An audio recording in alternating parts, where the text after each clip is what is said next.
네, 이제 본격적인 토론을 시작하겠습니다. 지금부터 오늘 토론의 좌장이신 박수기 의원님께서 진행해 주시겠습니다. 여러 가지 바쁘신 의정 활동 중에도 오늘 토론을 제안해 주신 우리 박수기 의원님께 다시 한번 큰 박수 부탁드리겠습니다.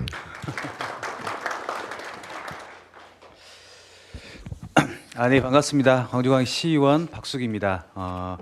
조금 전에 우리 이민철 이사장님께서 잠깐 말씀하셨습니다만 2030 포럼은 2030년 5월 반세기를 준비하면서 광주의 여러 가지 현안과 미래 의제를 발굴하고 거기서 뭔가의 구체적인 대책을 또 대안들을 만들어가기 위해서 만들어진 포럼입니다. 2022년에 만들어졌는데요. 지금 이제 2년 좀 돼갑니다. 지금 14번째니까 그래도 2달에 한 번꼴로 계속적으로 포럼을 진행을 하고 있습니다. 책자 보시면 맨 뒷장에 보면 회원가입 신청서도 있고 하니까 혹시 관심 있으신 분들은 또 적극적으로 참여해 주시면 또 함께 고민 나눌 수 있을 것 같습니다. 오늘 이 분산해지 특별법 시행 관련돼서 아무래도 이제 지금 시행을 올해 막 시작한 상황이라서 많은 분들이 또 관심을 많이 가져주시고 계시고요. 특히 이제 우리 에너지산업과 과장님 이하 팀장님들께서 많이 또 오셔서 함께 해주심에 감사를 드립니다. 그리고 특별하게 또 오늘 한전 KDN에서도 함께 해주셨습니다. 우리 최승주 부장님, 박천호 시장님 이하 여러분들께 와주셨는데요. 감사의 말씀 드리겠습니다. 고맙습니다. 네. 자, 그러면 본격적으로 토론을 진행하겠습니다. 오늘 발제 세 분이 있고요. 앞서 사회자께서 말씀드리다시피 세 분의 발제가 끝나면 토론이 이어집니다. 그래서 시간은 발제자는 각 20분씩, 토론은 각 10분씩 하시고 그 외 남은 시간은 플로어 토론으로 질의응답까지 같이 진행하는 걸 하겠습니다. 오늘 발제 토론자분들 아마 다 보시면 아시다시피 상당히 좀 이 전문가분들을 모셔서 이야기를 들을 수 있는 참 귀한 시간을 만들어진 것 같으니까요. 많은 이렇게 지혜를 다들 얻어가시길 바라겠습니다. 첫 번째 발제 순서로 광주 분산에너지 특화지역 추진 전략에 대해서 유창호 전남대학교 산업협력단 최균 연구원님부터 말씀을 듣도록 하겠습니다. 큰 박수로 모시겠습니다. 하시겠습니까?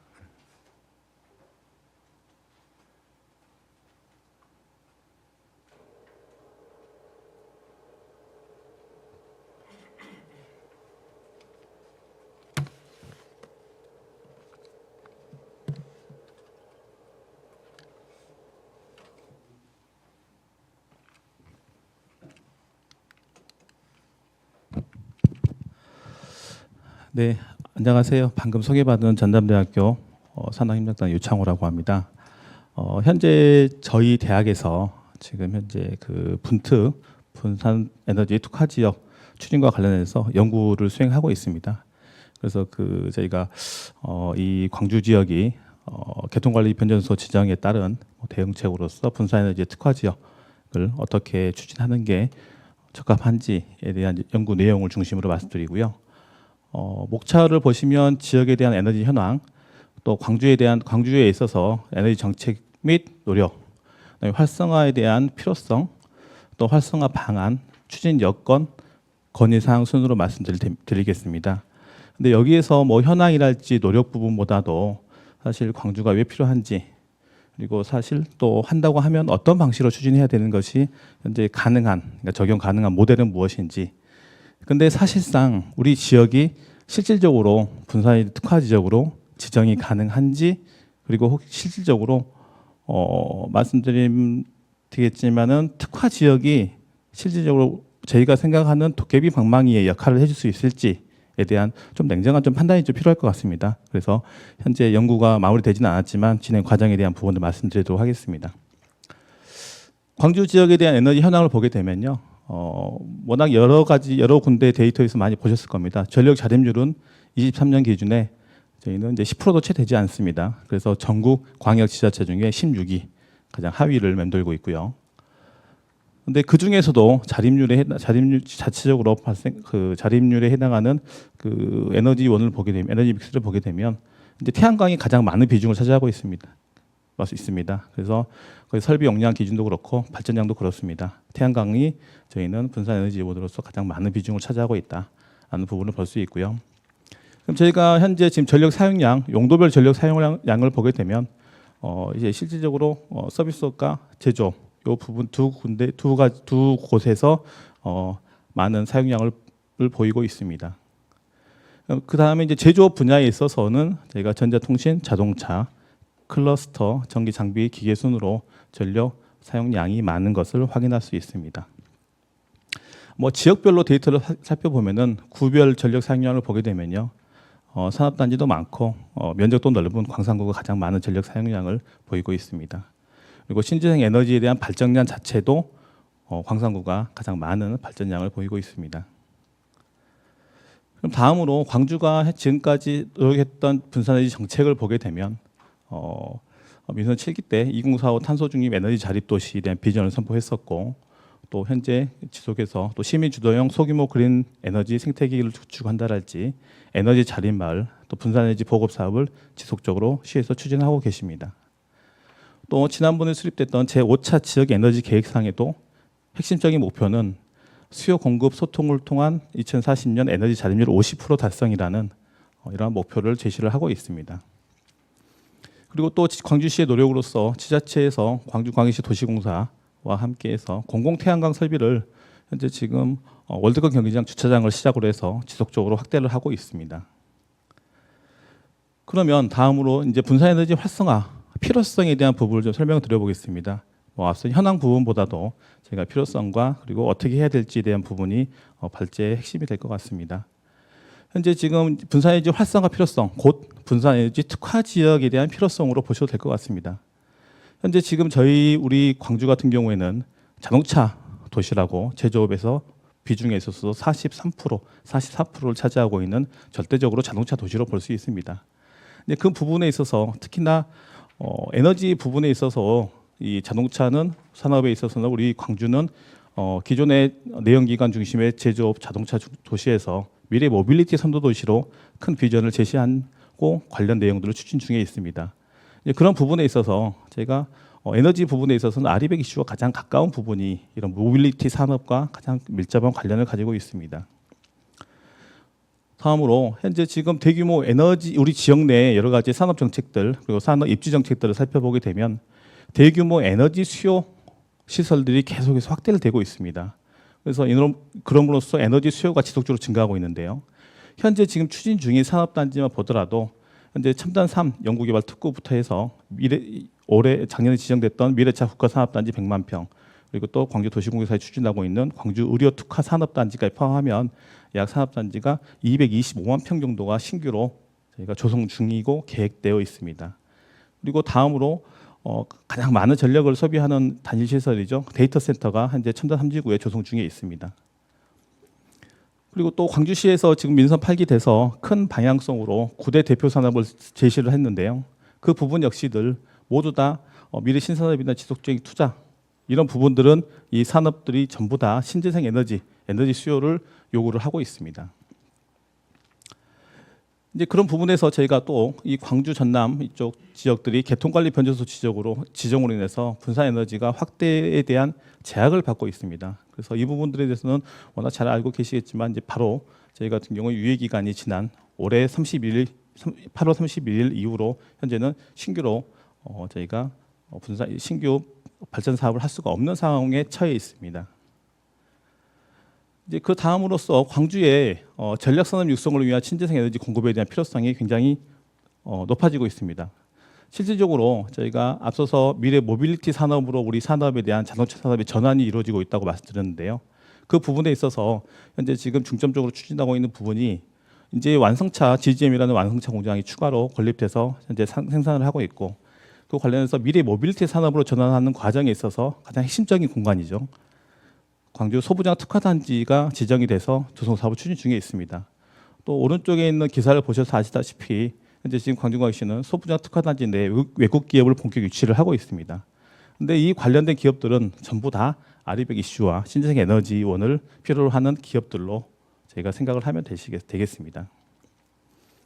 다음으로 분산에너지 활성화에 대한 부분 마지막 필요성으로서 현재 지금 우리는 뭔가 기업한테 도움을 줘야 될 정책적으로 노력을 해야 되는데도 불구하고 현재 이러한 분산에너지 개통관리 변전소로 지정됨으로 인해 가지고 기업들이 피해를 받는 그런 상황이 연출되는 그런 부분들은 사전에 미연에 방지를 해야 됩니다.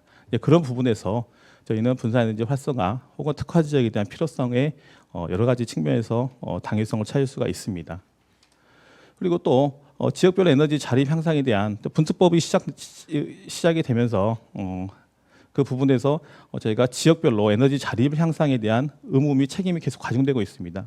그래서 우리 지역 같은 경우는 아까 말씀드린 것처럼 광주광역시는 10%도 밑돌고 있는 상황에서 저희가 에너지 자립 또 2045 에너지 자립이라는 부분에서 목표를 달성하기 위해서는 현재 지금 태양광은 약 7기가 이상, 연료전지는 990메가와트 이상의 시설을 조성해야지만이 현재 저희는 에너지 자립을 이룰 수가 있습니다. 그런데 지금 앞서서 데이터를 보셨다시피 산업단지가 광주 지역에서 에너지 다소비 지역입니다. 많은 부분의 에너지 소비량이 많은 곳이 산업단지인데요. 그 부분에서 결국은 산업단지의 에너지 자립이 결국은 지역의 전체적으로 봤을 때 에너지 자립에 가장 큰 비중을 차지하고 있는 부분들이 있습니다. 그래서 앞서 말씀드린 바와 같이 현재 지금 저희가 132기가 정도를 연평균 사용하고 있습니다. 근데 말씀드린 바와 같이 3개의 신규 산업단지가 조성된다고 하면 또 거기에서 저희가 빅그린 산단이랄지 또 미래치학권 산단, 신규 산단에 1000개 이상의 기업으로 확장이 된다라고만 가정하더라도 연평균 약 저희가 300기가 이상의 전력 사용이 이상되고 있습니다. 그래서 이러한 부분에서 산업단지에 대한 에너지 자립을 위해서만 생각하더라도 태양광은 263메가와트급, 연료전지는 36메가 이상의 시설이 필요 설치가 되어야 산업단지 자립이 가능한 상황입니다. 그러면 다음 네 번째로 저희가 그렇다고 하면 저희가 분산에너지를 결국 활성화한다고 하면 저희가 계속 현재 정책적으로 보게 되면은 특화 지역을 어떻게 지정할지에 대한 방안을 좀 저희가 고민을 하고 있는 부분을 말씀드리겠습니다. 현재 지금 특화 지역에 대해서는 산업부 가이드라인 상에 보게 되면 크게 3가지 유형으로 특화 지역을 지정하겠다고 하고 있습니다. 전력 수요 유치형, 공급 자원 유인형, 신산업 활성화형 중에서 우리 각 지역별로 여건에 가장 부합하고 지역 문제를 해결할 수 있는 이러한 모델을 만들어서 제시를 하도록 되어 있습니다. 그리고 또 이제 지역별로 단일 모델을 제시하는 것은 아닙니다. 지역별로 여러 가지 모델들을 만들어서 제시를 할 수 있도록 되어 있습니다. 보겠습니다. 그럼 저희가 산업부 가이드라인을 베이스로 저희가 접근해 보면은 특화 지역에 대한 지역 기준을 왼쪽 하단을 보시게 되면 일단은 기본적으로 전력 직거래에 대한 수요가 있어야 됩니다. 그리고 또 분산 특화 지역 지정을 통해 가지고 분산 에너지 수소랄지 태양광 혹은 열 이제 관련 분특법에서 제시하고 있는 분산 에너지원에 해당하는 곳들이 신규 설치가 가능해야 되는 곳들, 또 그로 인해서 확대에 따른 개선 효과, 파급 효과가 발생이 가능한 지역으로 생각을 해야 됩니다. 그렇다고 하면 오른쪽 아래에 있는 그림상에서 산업부에서도 가이드를 제시하고 있는 게 많은 에너지를 필요로 하는 곳들이 도시명이랄지 저희 같은 경우는 산업단지형으로 보게 되면 우리 지역에서는 1차적으로는 산업단지가 적합한 대상 지역으로 판단이 됩니다. 그래서 이 앞서서 말씀드렸던 가이드라인상의 내용을 큰 틀에서 제가 정리를 해보면은 특화 지역 지정 요건에 부합한 구역은 광주 우리 지역 내에서는 산업단지가 분산 이제 특화 지역으로서 대상 공간으로 생각하고 여기에서 저희가 이 3가지 유형의 특성을 고려했을 때 공급 자원 유인형이 가장 적합한 모델로 저희는 생각을 하고 있습니다.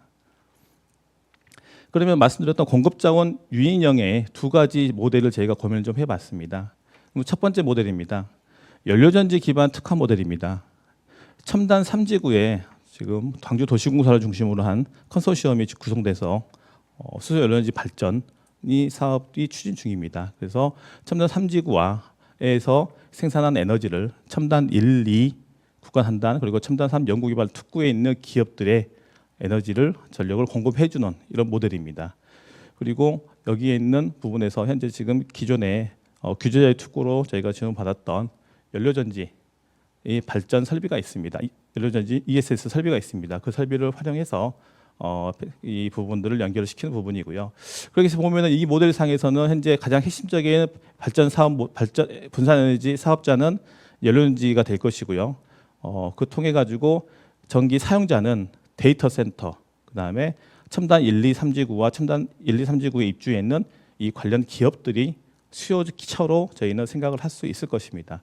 그래서 사업 모델에 대해서는 사업자와 사용자 그리고 특성에 대한 부분들이 있는데 현재 지금 이 사업 모델에 있어서 제 검토한 결과 현재 지금 뒷단에서도 말씀드리겠지만 광주 분산에너지 특화 지역 지정에 있어서 가장 어려움을 겪고 있는 상황이 이 부분입니다. 수요 기업이 현재 불확실한 상황입니다. 그리고 또 연료전지 발전 설비에서 이 사업자가 생각하고 있는 경제성을 확보할 수 있는 판매 단가가 있습니다. 직거래 단가가 현재 한전에서 공급하고 있는 전력 단가에 비해서 현저히 높은 수준으로 형성되어 있기 때문에 그 금액으로 기업들이 직거래를 할 것이냐라는 부분에 대한 어려움이 남아 있습니다. 두 번째 모델입니다. 공급자원 윤영이고요. 또 태양광과 클라우드 ESS 기반의 특화 모델입니다. 대상 산업단지는 빅그린 산업단지입니다. 이 부분에서 빅그린 산업단지의 광주 구역에 있어서 곳곳에 태양광 설비들을 전부 다 모아가지고 앞서 말씀드렸던 클라우드 ESS 가지고 있는 광주시에서 가지고 있는 설비를 활용해서 저희가 분산에너지 사업자 현재 지금 확정되지는 않았습니다. 미정이고요. 미정인데 이런 에너지를 모아서 VPP로서 이제 현재 여기 있는 GGM이랄지 자동차 관련된 1, 2차 벤더를 대상으로 에너지를 공급하는 이런 모델입니다. 이제 이런 부분에 있어서는 현재 여기는 전부 다 아리백으로서 이제 재생 에너지를 공급할 수 있는 모델이고요. 에너지원 자체가 모두 신재생 에너지이기 때문에. 근데 여기서는 가능한 부분들은 이제 광주광역시 도시공사랄지 동서발전, 한전, TKDN 같은 경우가 여기에 분산에너지 사업자로서 참여가 가능할 걸로 판단됩니다. 그런데 저희가 현재 지금 문제는 말씀드린 대로 충분한 용량의 태양광이 설치가 가능할 것이냐라는 부분들, 그리고 또 수요 기업을 현재 확보를 할 수 있을 것이냐라는 부분에서 역시 어려움을 겪고 있고요. 그래서 하지만 가능한 모델은 이 두 가지 모델로 저희는 생각할 수가 있습니다. 그럼 이렇게 분산의 특화 지역을 지정했을 때 저희가 기대할 수 있는 효과는 첫 번째는 우리가 예상할 수 있듯이 에너지 자립률 향상 부분과 신규 산업단지의 대규모 변전소 설치 비용에 대해서 설치 기간에 대한 좀 지원을 통해 가지고 사업비를 좀 전체적으로 경제성을 확보하는 국가적인 관점으로 한전이겠지만 이런 부분에서 기여를 할 수 있을 걸로 보여지고요. 또 아리백 이슈 해결로 인해서 기업 에너지 문제랄지 이런 또 신규 투자 유치에 대한 부분 일정 부분 기여가 가능할 걸로 저희는 판단이 됩니다. 그런데 저희가 지금 우리가 다음 5번째 부부장입니다. 현재 광주 분산에너지 특화 지역에 대해서 현재 이번 주 월요일 같은 경우에도 에너지관리공단에서 지역 설명을 했습니다. 협의를 했는데 그 부분에서 자세한 설명을 했습니다. 어떤 식으로 지정을 할 수 있을 것인지에 대한 부분들에 대해서 그 내용을 중심으로 저희가 현재 어떠한 상황에 처해 있는지 설명을 드리겠습니다.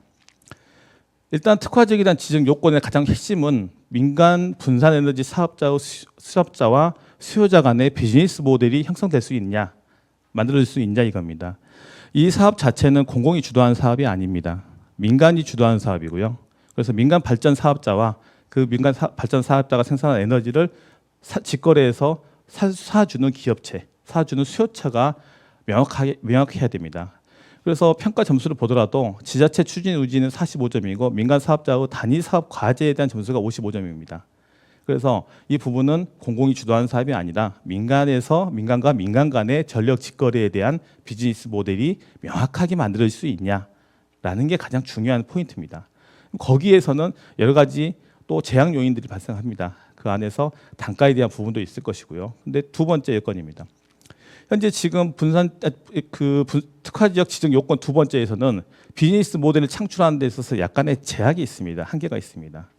그 말은 뭐냐면 현재 지금 생산량에 대해서 무한히 생산할 수 있도록 해주는 게 아니라 수요처가 명확하고 수요처에서 필요로 하는 에너지 전력량이 있습니다. 전력량을 기준으로 해서 전력 사용량에서 초과 발전량은 7대3 이런 비중까지는 합친 비중이 100을 넘어설 수가 없도록 가이드가 되어 있습니다. 그 말은 뭐냐면 분산에너지 특화 지역으로 지정이 됐다 하더라도 발전 사업자는 전력 에너지 수요 용량이 70일 경우에 발전은 100밖에 할 수가 없습니다. 그 말은 모든 발전 용량 자체는 전력 수요량의 베이스 기준으로 해서 일정 부분만 추가 생산할 수 있도록 제한을 뒀습니다. 그래서 그 두 개의 합의, 그래서 이 30%에 대해서는 한전이랄지 이런 데서 다시 정산을 통해서 다시 매입을 해줍니다. 하지만 우리가 전력 수요량, 사용량이죠. 분사 특구 지역 내에서 직거래 사용량에 따라서 발전량이 결정되는 구조이기 때문에 저희가 이 부분에서 어느 정도의 자립률에 기여를 할 수 있을 것이냐. 일정 부분 기여는 가능하겠지만 이 부분에서 저희가 고민해 볼 부분입니다. 그럼 이러한 제약 요인 상에서 우리가 광주가 실질적으로 이런 부분에서 한번 좀 고민을 좀 해봤습니다. 실제로 분산의 특화 지역이 우리한테 어느 정도의 기여를 하고 그 부분은 첫 번째 내용입니다. 현재 지금 분산의 특화 지역 지정으로 대규모 신규 분산 발전 사업이 가능할 것이냐. 그 말은 뭐냐면 첨단 3지구에 있는 현재 20메가와트급에 대해서는 두 개로 1단계를 두 개로 나눠 가지고 지금 수소 입찰 시장에 참여를 하려고 준비하고 있는데 그럼 그 부분을 입찰 시장에 참여해서 판매를 하면 됩니다. 기존에 인허가를 받았기 때문에. 그럼 이제 2단계 구역이 80메가와트급이 있습니다. 근데 교통관리 변전소로 지정되어 있기 때문에 그 80메가와트는 현재 발전 사업을 할 수가 없도록 막혀 있는 상태거든요. 그럼 분산에너지 특화 지역으로 첨단 3지구가 지정이 된다 했을 때 80메가와트급의 수소에너지 발전소를 가동할 수 있을 것이냐? 그건 아니라는 거죠.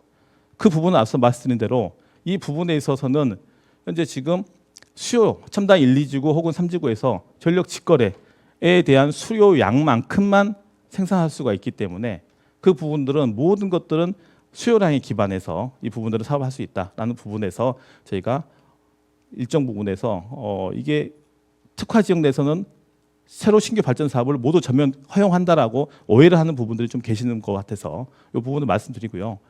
그 다음에 다수의 기업들이 현재 앞서서 보였다시피 광주는 분산에너지원 중에서 대부분 다 태양광 중심입니다. 근데 개통관리 변전소 지정 예고 이후에 바로 6월부터 8월 사이에 신규로 발전 사업 인허가를 받아놓은 곳들 같은 경우에는 분산에너지 특화 지역과 상관없이 발전 사업을 할 수가 있습니다. 할 수 있는데 그 용량을 좀 보게 되면 북구 같은 경우에 현재 지금은 17메가와트, 북구만 제가 데이터를 보여드리면 이 북구의 신규 발전 사업 인허가 용량만 보더라도 17메가와트입니다. 그 말은 발전 사업을 신규 이 제약 개통관리 변전소로 유예 기간이 8월 30일 이전에 다 신규 허가를 내놨기 때문에 여기는 분특 지역하고 전혀 관련이 없이 신규 사업을 할 수가 있습니다. 이게 발전 사업을 할 수 있는 곳이고요. 여기서 또 빅그린 산단만 보겠습니다. 빅그린 산단만 보더라도 6메가와트급을 이 2달, 3개월 사이에 인허가를 받아놨습니다. 이미 기업들이. 그러면은 이 곳 같은 경우는 분특과 상관없이 사업을 할 수 있다. PPA 기준을 적용해가지고 그래가지고 이미 발전 사업 할 수 있는 상황이 만들어져 있습니다.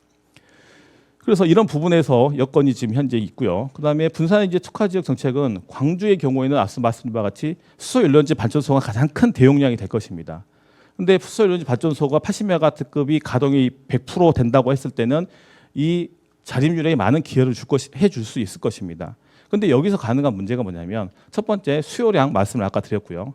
근데 한전보다 높은 수준의 전력 공급, 생산 단가가 형성되어 있다는 겁니다.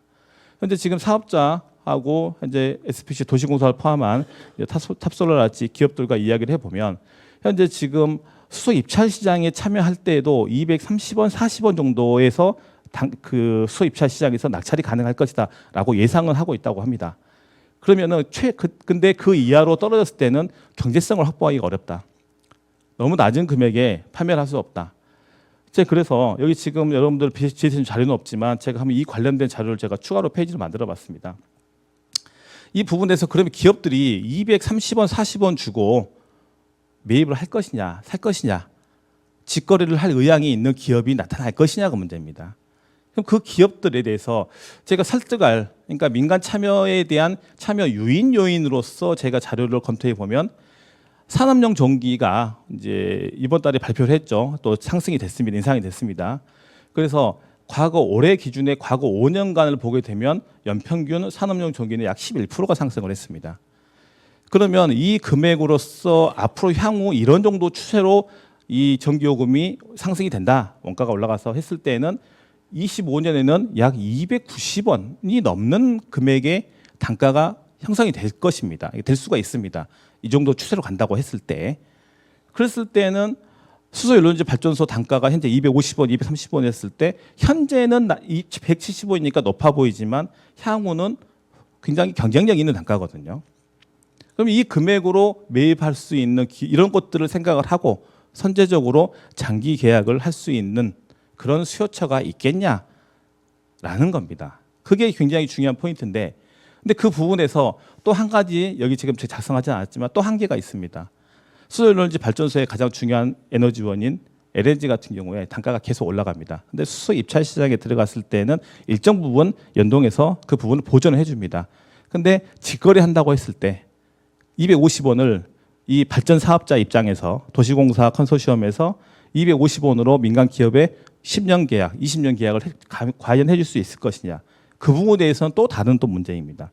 그 부분들은 그래서 이 큰 틀에서 단가가 올라갈 거라는 생각으로 관점으로 봤을 때는 수요 기업이 일정 부분 있을 걸로 생각은 되지만 실질적으로 수요 조사를 했을 때 나올 수 있겠냐. 또 쉬운 이야기는 아닙니다. 그래서 그런 부분이 하나 있고요. 다음으로 추진 여건 두 번째입니다. 광주가 과연 그러면 그럼에도 불구하고도 지정을 한다고 했을 때 여기서 말한 특화 지역 가이드라인의 요건에 부합하는지를 좀 살펴봤습니다. 그 말은 분산이제 특화 지역 지정이 가능할 것이냐, 지정 요건을 갖추고 있냐라는 부분에서 산업부 가이드라인 혹은 타 지역 사례를 살펴봤을 때 이 현재 분산이제 특화 지역으로 지정되기 위해서는 대규모 수요처가 기반이 돼 있어야 됩니다. 참고로 전라남도 같은 경우에는 해남, 영암에 생산한 신생 에너지를 3호 조선소에 기가와트급으로 바로 보내주는 이런 모델들이 만들어집니다. 그런데 지역 내에서 이런 대규모 수요처, 그래서 다른 데 사례를 보겠습니다. 실제로 울산, 제주, 전남 이런 곳들이 사실상 그런 부분에서 풍부한 신재생 에너지원이랄지 여러 가지 발전 사업들 같은 경우들이 이제 적극적으로 하고 있는 기업으로 지역으로 지금 파악이 되고 있습니다. 역시 보게 되면 발전 사업자와 주요 수요자, 수요처가 명확하게 있습니다. 명확하게 있고 대용량으로 저희가 생각할 수 있고 특히나 제주도는 도심지라고 되어 있지만 제주도는 명확합니다. 자동차, 전기자동차에 대해 에너지를 신재생 에너지를 공급하는 이런 부분 모델들이 사업 모델이 만들어집니다. 비즈니스 모델들이. 근데 광주 같은 경우 현재 지금 상황입니다. 이 파란색 아래줄을 보시면 제가 앞서서 두 가지 모델을 말씀드렸잖아요. ES 태양광하고 수요 에너지 발전소. 근데 이 부분에서 사업자도 현재 지금 애매한 상황이고요. 이제 첨단 3지구 수요 에너지 발전소야 확정이 돼 있지만 하지만 주요 수요처가 산단의 일부 기업들 점점이 조금씩 뭐 1년에 사용량이 얼마 되지도 않는 기업들을 이삭줍듯이 모아가지고 이쪽에 공급한다라는 부분에서 이런 부분으로는 이 여기서 말하는 부분에서 지정 요건에 해당한다라고 보기에는 굉장히 어렵습니다. 그러면 광주가 어떤 식의 모델이 나와야 되냐면 결국 이런 발전량에 대해서 저희가 VPP 공기업에서 제가 말씀드렸던 부분은 가격 경쟁력 부분이 있어서 이 부분들은 이제 뭐 토론한다를 때 설명드리겠습니다. 그 부분에서 GGM, 기아 혹은 엠코, 삼성전자 혹은 AI 데이터 센터가 여기서 생산한 전력을 우리가 직접 직거래를 하겠습니다라는 부분에 사업 참여가 되지 않고서는 사실상 여기에 지정 요건에 부합하지 않죠. 이 부분에서 굉장히 경쟁력이 떨어지는 상황입니다. 참고로 여기 지금 가장 이 엠코 같은 경우에는 연간 사용량을 보게 되면 324메가와트급을 사용하고 있습니다. 그래서 이 부분에서 계속 강조드리지만 수요처가 명확해야 되는데 현재 광주는 수요처가 이런 점 단위의 이삭 줍듯이 수요처를 한다는 게 굉장히 지정 가이드 요건에 있어서의 좀 어려움이 있다.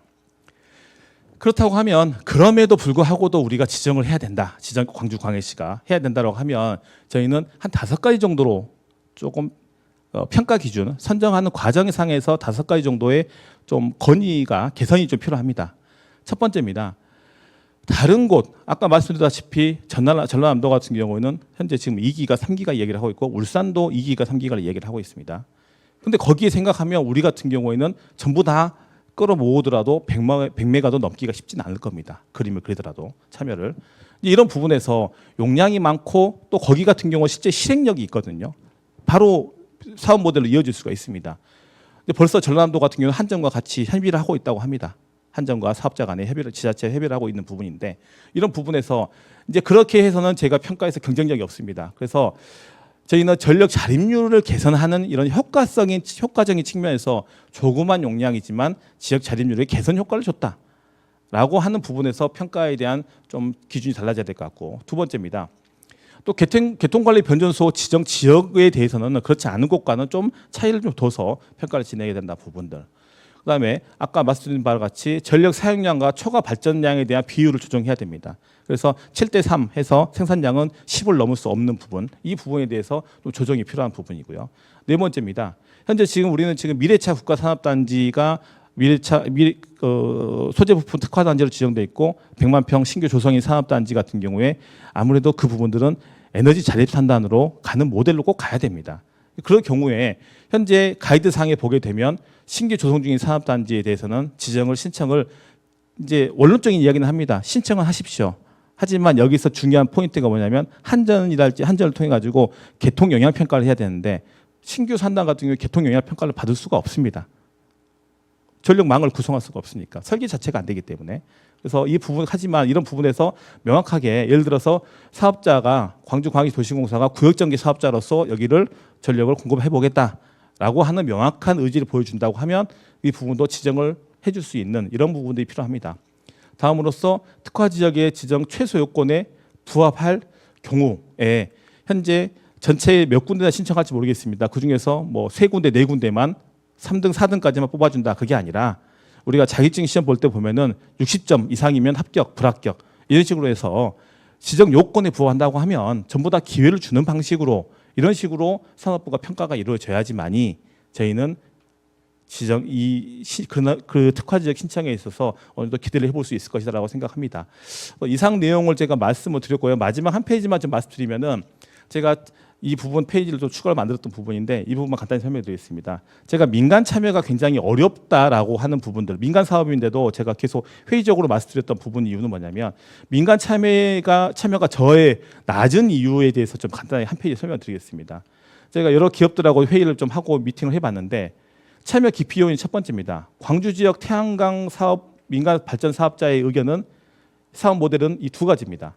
기인허가 부지인데 시설을 설치 안 했던 곳들, 그 곳들을 중심으로 해서 사업을 인허가를 받았기 때문에 개통관리 변조소 지정 이 8월 30일 이전에 지정 받았던 곳들에 대해서 사업을 하는 거하고 리파워링 사업을 많이 민간 사업들은 생각을 하고 있습니다. 그 말은 뭐냐면 15년, 20년 이상이 돼가지고 이 발전 그 효율이 떨어져 있는 부분들을 사업을 하는 겁니다. 그래서 기존에 이제 신규 이제 인허가를 받았지만 미설치 부지를 사업하는 거하고 기존의 오래된 노후 부지를 현재는 기술이 많이 좋아져가지고 이렇게 가능합니다. 이제 기술만 다를 수 있겠지만 노후 태양광이 기존의 0.5메가와트급의 설비인데 기존 구조를 그대로 두고 패널하고 밑에 여러 가지 핵심 설비만 바꾸면 2배로 용량을 같은 면적에 생산할 수가 있습니다. 이런 부분에서 또 기존하고 동일하게 전력 거래를 할 수 있고요. 발전 사업 할 수 있고. 그래서 이 두 가지 부분에서 민간 태양광 사업자들은 사업을 계속 영위해 갈 수 있고 두 번째 기피 요인은 기업들이 생각할 때는 생각보다 2032년보다 빨리 개통관리 변전소 지정이 해제될 거라는 기대감이 굉장히 높게 갖고 있습니다. 생각을. 그래서 세 번째입니다. 또 대규모 수요처가 없이 소규모 수요처를 발굴해서 분산에너지 특화지역으로 지정해가지고 이렇게 직거래를 계약을 맺었습니다. 그랬을 때 말씀드린 것처럼 소규모 사업자들을 다 이삭줍듯이 모아가지고 계약을 맺어놨는데 지속적으로 그 기업에 있어서의 문제가 발생할 수 있는 소지가 굉장히 부담이 크다는 겁니다. 그 말은 뭐냐면 중소기업인 경우에 기업이 폐업을 하거나 경영상에 문제가 있어서 더 이상 전력 거래를 안 하겠다 해버리면 이 부분 자체가 이제 공급에 있어서 문제가 생긴다. 이제 그런 부분에서 문제가 생길 것들에 대해서 굉장히 우려하고 있는 부분들이 민간에서 참여를 좀 저해하는 요인으로서 제가 추가적으로 제가 내용을 페이지를 넣어봤습니다. 이상 저희가 연구했던 내용 중심으로 해서 추진 전략에 대해서 설명을 드렸습니다. 감사합니다.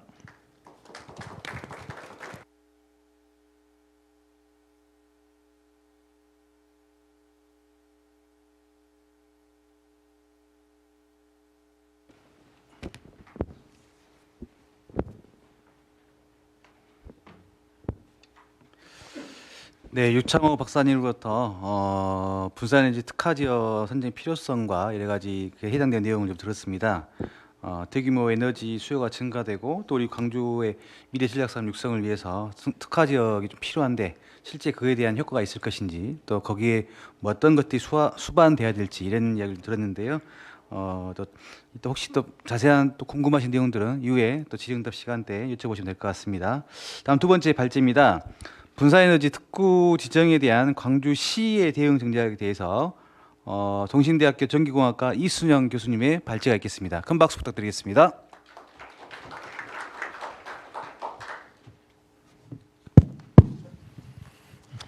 네, 반갑습니다. 방금 소개받은 이순영입니다. 방금 우리 유창호 박사님으로부터 강주시의 그 고민을 들을 수 있었습니다. 제가 한 2년 전에 우리 강주광역시 또 분산에너지 쪽에 분과위원장도 한 2년 했던 것 같고, 그래서 누구보다도 또 고민을 잘 알고 있고, 지금 현재 제가 이제 분산에너지법 초창기 만들 때부터 제가 이제 국회에 참여를 했었거든요. 그래서 원래 취지, 그다음에 과정, 현재 진행 상황, 그다음에 앞으로 진행 상황을 종합해서 좀 설명을 드리고요. 저는 내용을 우리 이제 강주광역시에서도 이렇게 다 용역도 하고 계시고, 우리 강주연구원에 박동원 박사님이 또 하고 계셔서 제가 특별하게 어떤 대안을 제시한 것보다는 좀 참고 20분 동안 참고하셨으면 좋겠다는 내용 중심으로 좀 얘기를 드리고자 합니다. 지금 제가 분산에너지 쪽에 용역을 하고 있는 데가 한 4군데 정도 되거든요. 국내에 지금 4군데 지역을 제가 분산에너지 특구 쪽을 하고 있는데, 우리 창호 박사님 고민하셨던 부분도 이제 포함이 돼 있죠. 그래서 어떻게 했으면 좋겠냐에 대한 부분을 좀 편하게 좀 설명을 드리고자 합니다. 제가 여기에 들어있는 내용은 여기에 들어있는 내용은 그냥 여러분 좀 한번 쭉 보시고요. 먼저 그 40메가, 이게 안 넘어가네. 40메가로 제한했던 부분은 11월 중순경에 풀릴 것 같습니다. 그런 용량이. 그래서 집단 에너지 쪽 500메가하고 분산 에너지 40메가로 된 부분은 풀릴 것 같습니다. 그래서 제 생각은 원래 그 분산 에너지법 취지는 분산 에너지는 지산지소라 해서 뭐 다 아시는 바와 같이 우리 지역에서 생산된 전기 우리 지역에서 소비하는 것이 목적이었는데, 그러니까 분산 편익이라고 그러죠. 분산 편익. 우리가 송전선로를 수도권이나 이런 데로 시설할 때 들어가는 돈도 어떻게 하면 좀 아낄 수 있느냐, 지역에서. 그다음에 이제 주민 수용성이라든지 이런 것들을 생각해서 이제 만들었는데, 시행령 시행 규칙으로 가면서 그게 이제 계속 보수적으로 적용하게 됐어요.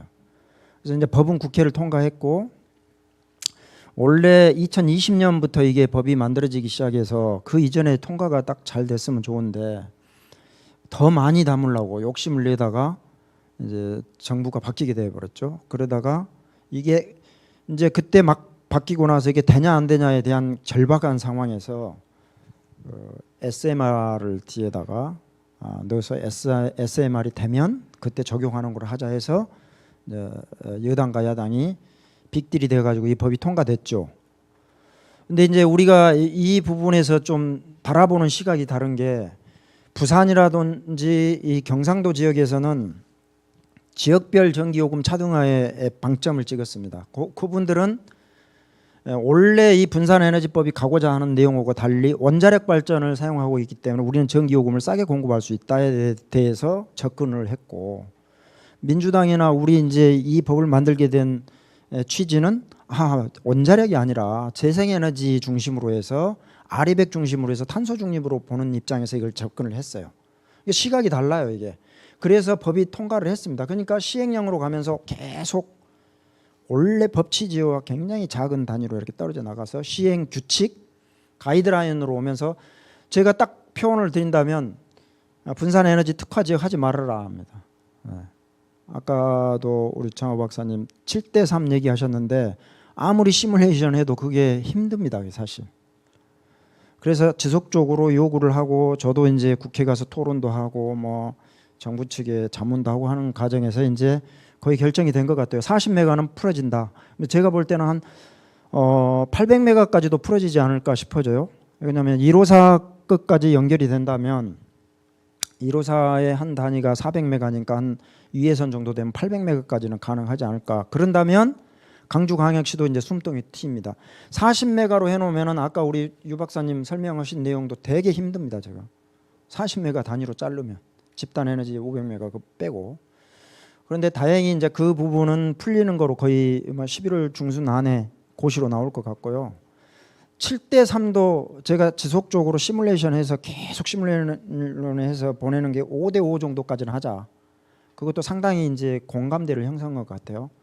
7대3에서 그 7대3이 되게 어렵습니다. 만들어서 무조건 70%는 팔아야 되고 그 이하로 가면은 분담금을 내야 되고 30%만 거래할 수 있도록 이렇게 해놓은데 그 안에 집어넣다 보면 ESS 가격이라든지 이게 전혀 맞지 않는 문제가 나와서 그것도 아마 그래서 시간이 좀 있으니까 나는 강주시의 전략을 좀 이렇게 자문해드리고 싶어요. 제가 다른 지역의 용역이 보통 12월 말인데 그 예외 규정을 둬서 3월쯤에나 접수할 거로 보이거든요. 3, 4월에 이제 정부에 접수할 거로 보이는데 그때까지 용역은 그때까지 끝내더라도 다시 타 지역 상황이나 정부의 흐름을 봐서 그때 접수하는 가이드라인에 접수 그 예가 나와 있거든요. 그 파일이 쭉 돼 있는데 그 채우는 부분은 좀 그때 마무리 지는 게 강주시에도 좋은 전략이지 않느냐. 근데 나는 용역 과정은 모릅니다만은 전략상 그렇게 좀 제가 제안을 해드리고 싶어요. 뭐 용역비가 더 들어간다든지 이런 건 제가 잘 모르겠는데 아무튼 딱 뭐 11월 말, 12월 말로 끝내버리면 그 뒤에 변화된 부분에 대한 적응 능력이 좀 떨어질 수 있지 않느냐 해서 그런 부분에 대한 좀 유동성을 주셨으면 좋겠다. 그래서 미리서 막 발표해서 강주시의 전략은 이런 거다 이렇게 꼭 할 필요가 있겠는가라는 생각은 좀 들고요. 그 다음에 원래 용량이 풀리지 않은 상태하고 그 다음에 그 7대3 비율로 놓고 보면 제주도도 안 되고 울산도 안 됩니다. 이번에 못 봤습니다. 제가 아무리 시뮬레이션 해보고 제주도 얘기해봐도 그거 되지도 않았습니다. 그게 비즈니스 모델이 나오지를 않습니다. 그래서 강주시가 늦게 출발했지만 오히려 차분하게 준비를 하면은 가능성이 높다라는 얘기를 좀 해드리고 싶고요.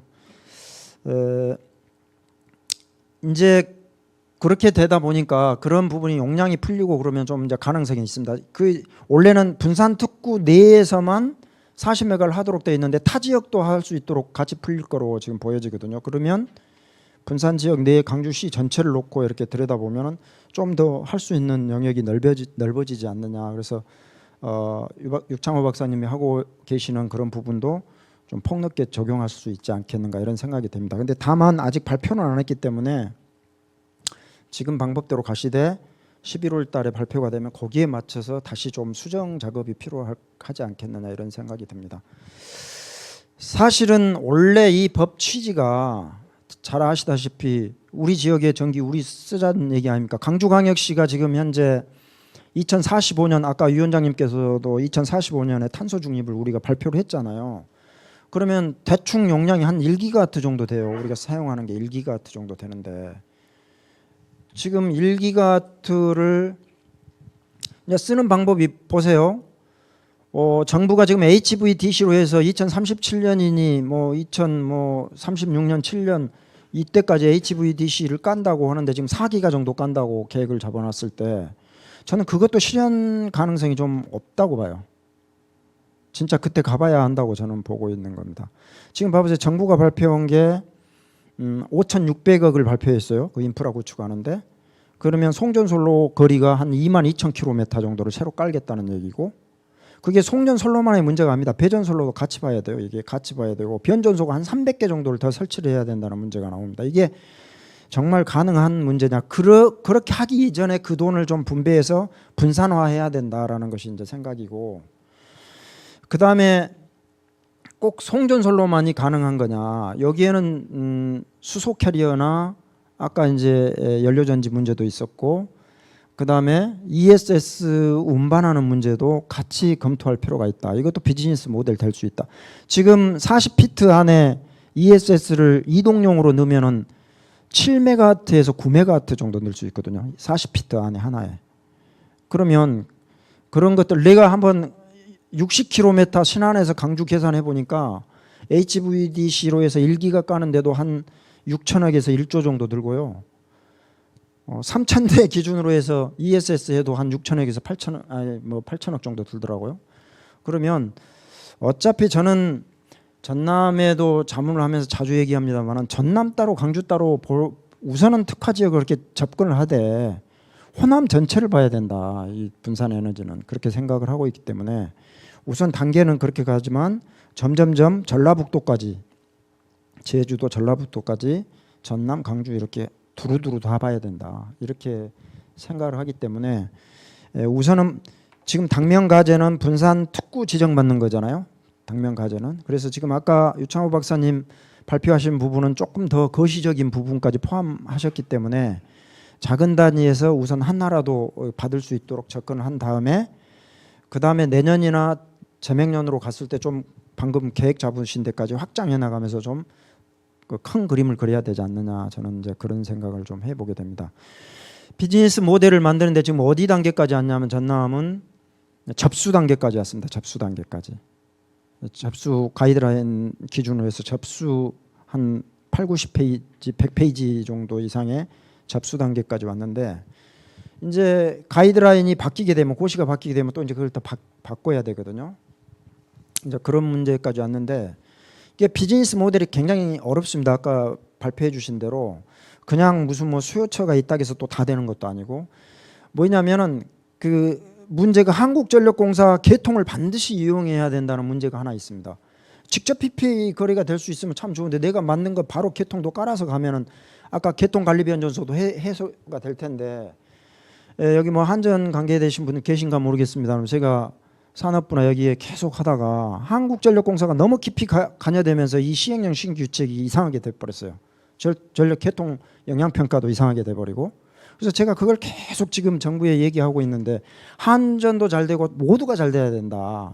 모든 걸 한국전력공사에 다 하도록 해서는 안 된다라는 생각을 저는 가지고 있어서 개통 전체를 지금 한국전력공사가 다 거기를 이용해야만이 되도록 하는 부분 하나, 그게 문제 하나하고 그다음에 여러 가지 그 뭐 개통 이용료부터 그런 부분들에 대한 너무나 그 사족이 많이 달려 있어요. 이게 개통 이용하는 문제. 그게 과연 경제성이 있겠느냐 문제하고 그다음에 7대3이라는 문제 하나하고 아까 개통 영향 평가에 대한 문제. 이거는 굉장히 그 분산형 특구를 지정하고 분산 특구를 넘어서 향후에 분산 특별법의 그 취지에 맞지 않다 이런 생각을 갖고 있어서 그런 부분을 좀 많이 한전 측에서도 양보를 해야 되고요.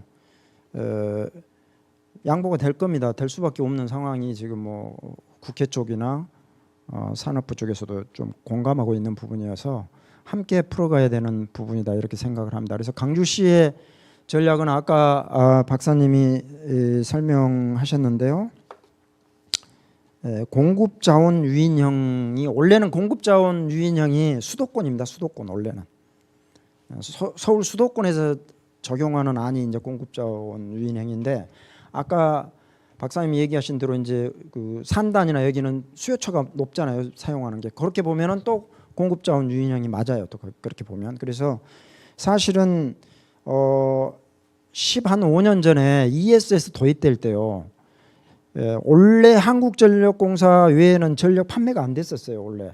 근데 판매를 열어줄 때 1메가 이하를 열어줄 때 어떤 조건을 걸었냐면 ICT를 이용해서 거래를 하면 할 수 있다 이렇게 풀어줬거든요. 그때 당시에. ICT 첨단 그런 기술을 이용하면 거래해라. 그래서 1메가 이하에서 거래할 수 있도록 풀어준 때가 이제 ICT인데 그게 뭐냐면 ESS를 통해서 PCS라든지 태양광이라든지 이걸 통해서 이렇게 가거나 또는 전기자동차 충전기도 ICT 기술을 이용한 거니까 이런 것만 거래하도록 그때 초창기에 풀어줬기 때문에 여기도 이렇게 보시면 전력 수요 유치형이나 신산업 활성화용에서 보면 전력 수요 유치형은 ICT 기술을 이용해서 풀도록 했던 부분도 그런 지점에서 좀 이렇게 참고를 하시면 좋을 것 같다 이런 생각을 갖습니다. 그래서 저도 이제 우리 호남 전체를 같이 바라보는 입장에서 또 이쪽을 같이 고민하고 있기 때문에 우리 강주시하고 같이 함께 고민하면서 풀 수 있는 방법을 그렇게 찾도록 하겠습니다.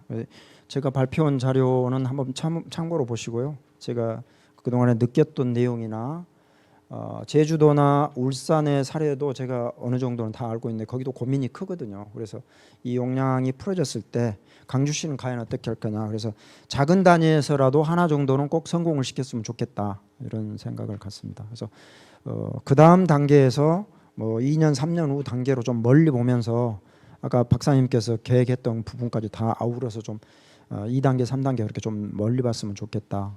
그리고 꼭 용역 기간 내에서 언제까지는 모르지만 이걸 마무리 지은 것도 좋지만 거기서 큰 답을 얻은 것보다는 타 지역 상황이나 국가 상황을 보면서 마지막 전략을 짜는 것도 참 좋은 전략이 아닌가 이런 얘기로 제가 마무리를 짓도록 하겠습니다.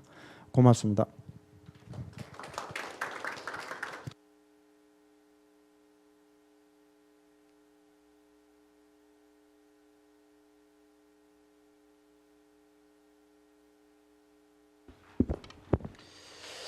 네, 분산에너지 관련돼서 오랫동안 또 현장에서 연구를 많이 하셨던 터라 여러 가지 다양한 또 현실적 의견을 좀 주셨던 것 같습니다. 다시 한번 감사드리겠습니다. 준비 과정에서 광주시가 어떤 역할을 해야 될지, 무엇을 하면 더 좋을지에 대한 또 타 지역 사례 모델을 좀 기다렸다가 보고 또 진행하는 것 좋겠다 이런 말씀들도 상당히 있었던 것 같습니다. 다음 세 번째 발제입니다. 호남권 분산에너지 활성화 및 연계 전략에 대해서 광주연구원 박동원 책임연구위원으로부터 발제를 듣도록 하겠습니다. 큰 박수 부탁드리겠습니다.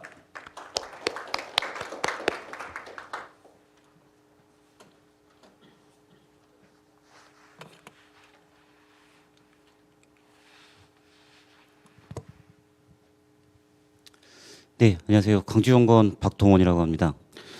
앞서 두 분의 발제자께서 그 광주의 현실과 그 다음에 분산에너지가 왜 탄생했고 어떤 식으로 흘러가고 있는지까지 설명을 해서 굳이 제가 내용 슬라이드상에는 좀 압축적으로 많이 넣어놓긴 했는데 이거를 다 설명하기에는 좀 시간적으로 부족할 것 같고 그래서 최대한 조금 줄이면서 설명을 드리고 그다음에 결국은 아까 이수영 교수님도 말씀하셨지만 광주 자체로는 이게 분산에너지, 에너지 자립이 어렵기 때문에 결국은 강요권으로 묶어서 이렇게 가야 되는 방법일 것 같고 그럼에도 이제 어떤 식으로 가야 될지 이게 뭐 현실적인 진짜 실효적인 대안은 아니지만 그래도 한 번쯤은 고민해 봐야 되지 않을까 그런 내용 위주로 말씀드리겠습니다. 그래서 뭐 전체적으로 그 호남권 에너지 공동체를 왜 구축을 해야 되는가 그리고 그러면 구축을 하기 위해서 호남권 전체의 에너지 현황은 어떻게 될 것이고 그 바탕으로 해서 어떤 식으로 연결 전략을 펼면 될 것인가 이런 식으로 말씀드리겠습니다. 그래서 어떻게 보면 저도 이게 결론부터 말씀드릴 것 같은데요. 그다음에 지금 우리나라 이제 분산에너지 정책에 나온 취지가 결국은 지역 단위에서 에너지를 생산하고 소비시켜서 지산지수를 구현을 해라. 근데 이거는 제가 볼 때는 표면적인 거고 결국은 국가에서도 말하는 거는 지산지소가 됨으로써 수도권에 있는 기업들을 다 지방으로 분산시켜서 국가 전체적인 균형 발전을 만들어서 지역도 잘 살고 수도권에 우리가 문제가 되고 있는 전력망 그런 불가피한 문제들을 만들지 말자 이런 차원인데 실제 이제 그게 메커니즘이 작동 안 되고 있기 때문에 그러다 보니까 이제 저희 같은 경우도 고민이 많은 거고 그다음에 두 번째 관점에서 봤을 때는 아까 교수님들이랑 유청호 박사님도 말씀하셨지만 강주가 실제적으로 많은 노력들을 하고 있고 고민도 했고 하지만 그럼에도 과연 재생에너지로 100%가 되느냐 그렇지는 않을 것 같다고 생각합니다. 그런 관점에서 봤을 때 어렵기 때문에 이게 굳이 강주가 분산에너지 특화 지역에 대해서 너무 고민을 하고 심각하게 해야 되는가라는 고민이 있을 것 같고요. 그럼에도 지금 교수님이랑 그다음에 에너지 산업과에서 너무 고생을 하셨기 때문에 아까 말한 대로 작게라도 어쨌든 가실은 지금 저희가 성취는 해야 되는 부분이 있을 것 같습니다. 그래서 그런 관점에서 조금 더 들어주시면 좋을 것 같고요. 어쨌든 국내 에너지 특히 이제 전력 산업이라고 생각하시면 될 것 같고 이제 전력 시스템이 이렇게 이제 전기화, 전장화, 전동화 되면서 그다음에 초연결화, 친환경화 되면서 이렇게 바뀌어가고 있고 다 알다시피 이제 위생적으로는 뭐 온난화, 탄소 중립, 기후 변화 얘기가 나오고 있고 이제 그런 관점에서 NDC라든가 IRA 시밤, 그다음에 알리백 이니셔티브 이런 것들이 나오면서 저희들이 이제 수출에 대한 규제가 들어가게 됩니다. 그래서 그런 부분을 어떻게 해소할 것이냐, 결국은 그게 이제 재생에너지로 풀어야 되겠다는 그런 관점인 것 같고, 그러다 보니까 국내적으로도 이제 그런 것들을 하기 위해서 이제 전력망을 보강한다든지 보수라든지 여러 가지 사업들을 하고 있고, 그다음에 또 하나의 변화가 이제 기존의 전통 주력 산업들이 이제 화력 발전, 기저 전원 기반이었는데 데이터 센터라든가 반도체 클러스터 그러면서 에너지를 많이 잡아먹게 되니까 저런 부분을 어떻게 해결해 줄 것인가, 그런 고민에서 또 하나가 있었고, 그래서 나온 게 이제 분산화라고 생각하시면 될 것 같습니다. 그래서 뭐 앞서 말씀드린 내용을 이제 쭉 풀어설면 결국은 이제 전체적으로 기후 에너지에 대한 얘기 나오면서 탄소화, 그래서 이에 필요한 게 결국은 에너지 전환이고 신재생 에너지가 필요할 것이다. 다만 이제 그 새로운 정보 들었으면서 이게 이제 그 아까 교수님 말씀하셨지만 SMR이라든가 원자력 같은 걸 이용해서 에너지 재생 에너지가 아니라 CFI 100으로 가야 된다, 이런 기조가 있기 때문에 그거에 대해서 이제 저희가 어떻게 이제 고민할지에 대한 고민이 있을 것 같고요. 그다음에 두 번째, 국내 같은 경우는 지금 탄소 중립의 핵심은 재생에너지지만 전력 수급은 불일치한다는 그런 특징이 있습니다. 결국 저희가 중앙적으로 봤을 때 그 문재인 정부 때부터 그 재생에너지 키우겠다 그러면서 재생에너지 보급량이 지금 거의 원자력 맞먹게끔 보급돼 있습니다. 다만 원자력은 24시간 돌아가지만 재생에너지는 저희가 기본적으로 태양광 같은 경우는 4시간, 뭐 풍력 같은 경우는 6시간밖에 안 돌아가기 때문에 당연히 발전 시설은 많음에도 불구하고 발전 부지도 많이 차지하고 있음에도 불구하고 발전량은 원자력의 3분의 1도 안 되는 수준이죠. 그러다 보니까 저희가 전력 수급에 불일치가 오는 게 하나가 있고, 그다음에 두 번째는 지금 저희가 그 전력망이 수도권하고 이제 경상도 중심으로 지금 그렇게 깔려 있습니다. 그러다 보니까 저희가 호남권에서 최근에 재생에너지 발전을 많이 시키면서 여기는 전력망이 없는데도 불구하고 새로운 재생에너지를 깔다 보니까 전력망이 개통이 연결이 안 되는 그런 어려움이 있고, 그러다 보니까 개통망 포화돼서 저희가 그런 어려움들을 겪고 있고, 그다음에 또 하나는 그런 변조설 개통 송배전이든 변조설 깔려고 하다 보니까 주민들이 이제 반발을 하게 되죠. 그래서 그런 수용성을 어떤 식으로 커버할 것이냐, 그런 고민들이 있을 것 같고요. 그럼에도 여전히 저희가 말씀드리고 싶은 거는 이런 그 전력 에너지의 불균형에 따라서 수도권 일극 체제가 경고화되고 있고, 이거를 타파시키기 위해서는 당연히 그럼에도 지산지소, 분산 에너지를 해야 된다, 이런 얘기를 할 수 있을 것 같습니다. 그래서 아까 말씀드린 호남권 같은 경우는 뭐 재생에너지가 많이 지금 깔려 있지만 개통이 머물리고 있는데, 이런 부분들을 어쨌든 국가 정책상으로는 호남권이 가장 많이 기여를 하고 있음에도 불구하고 저희가 어려움을 겪고 있는 부분이 있고요. 그러다 보니까 이제 국가에서는 지금 서해안 해적 전력고속도로에서 8기가와트, 호남권에서 생산하는 8기가와트를 해저 터널을 통해서 저희 HVDC로 끌고 가겠다, 이런 생각을 하고 있는데 과연 그게 맞는 정답인가? 그럼 이게 국가에서 말하는 지산지수하고 합당한 결론인가라는 거에 대해서 이제 고민이 있을 것 같습니다. 그리고 최근에 뭐 재생에너지 출력 제한들 여러 가지가 있고 있는데 대부분 다 호남권에서 일어나고 있고, 그다음에 저희가 뭐 재생 에너지를 하기 위해서 전력망이 필요하다. 그러면 전력망을 깔기 위한 비용이라든가 유지보수 비용도 대략 6조에서 7조 매년 들어가고 있기 때문에 과연 그 비용을 가지고 저희 호남권에 깔아줘도 이게 효과성이 있는가에 대한 그런 경제성 검토는 아직 안 일어났기 때문에 그런 고민들도 같이 고민이 필요할 것 같습니다. 그래서 뭐 아까 저희가 개통이 없다고 그러는데 실제적으로 이거는 뭐 유동적으로 지금 변하긴 하는데요. 그래서 저희가 한번 지금 7월달 기준으로 찾아봤을 때 실제적으로 강주 뭐 호남권에 지금 개통 여유는 없는 건 사실입니다. 그래서 지금 신해남이라든가 뭐 전북 쪽에는 신고창 이 정도에서만 좀 여유가 있는 것 같고 나머지는 다 지금 맞물려 있고요. 그래서 어차피 그 한전에서도 여러 가지 고민이 있겠지만 그냥 무조건적으로 지금 개통 차단하는 건 아닌 것 같고 자기들도 개통 수용량 다 체크해가면서 하고 있는데, 다만 아까 뭐 교수님도 고민하시고 그런 부분이 하나가 이게 강주에 지금 신재생에너지가 깔려 있는 게 아니라 전남, 전북에 깔려 있는데 왜 강주까지 같이 통으로 묶어서 이렇게 관리를 받느냐, 그거에 대해서 좀 고민이 있고 그걸 어떻게 해결할 것인가, 그런 문제 제기는 할 수 있을 것 같습니다. 그리고 이제 두 번째는 아까 그 말씀드린 대로 결국 재생에너지 공급이 결국은 이제 그 기업체, 우리나라 국가 첨단 전략 산업의 이제 그 경쟁력하고 맞물려서 얘기할 수 있을 것 같고요.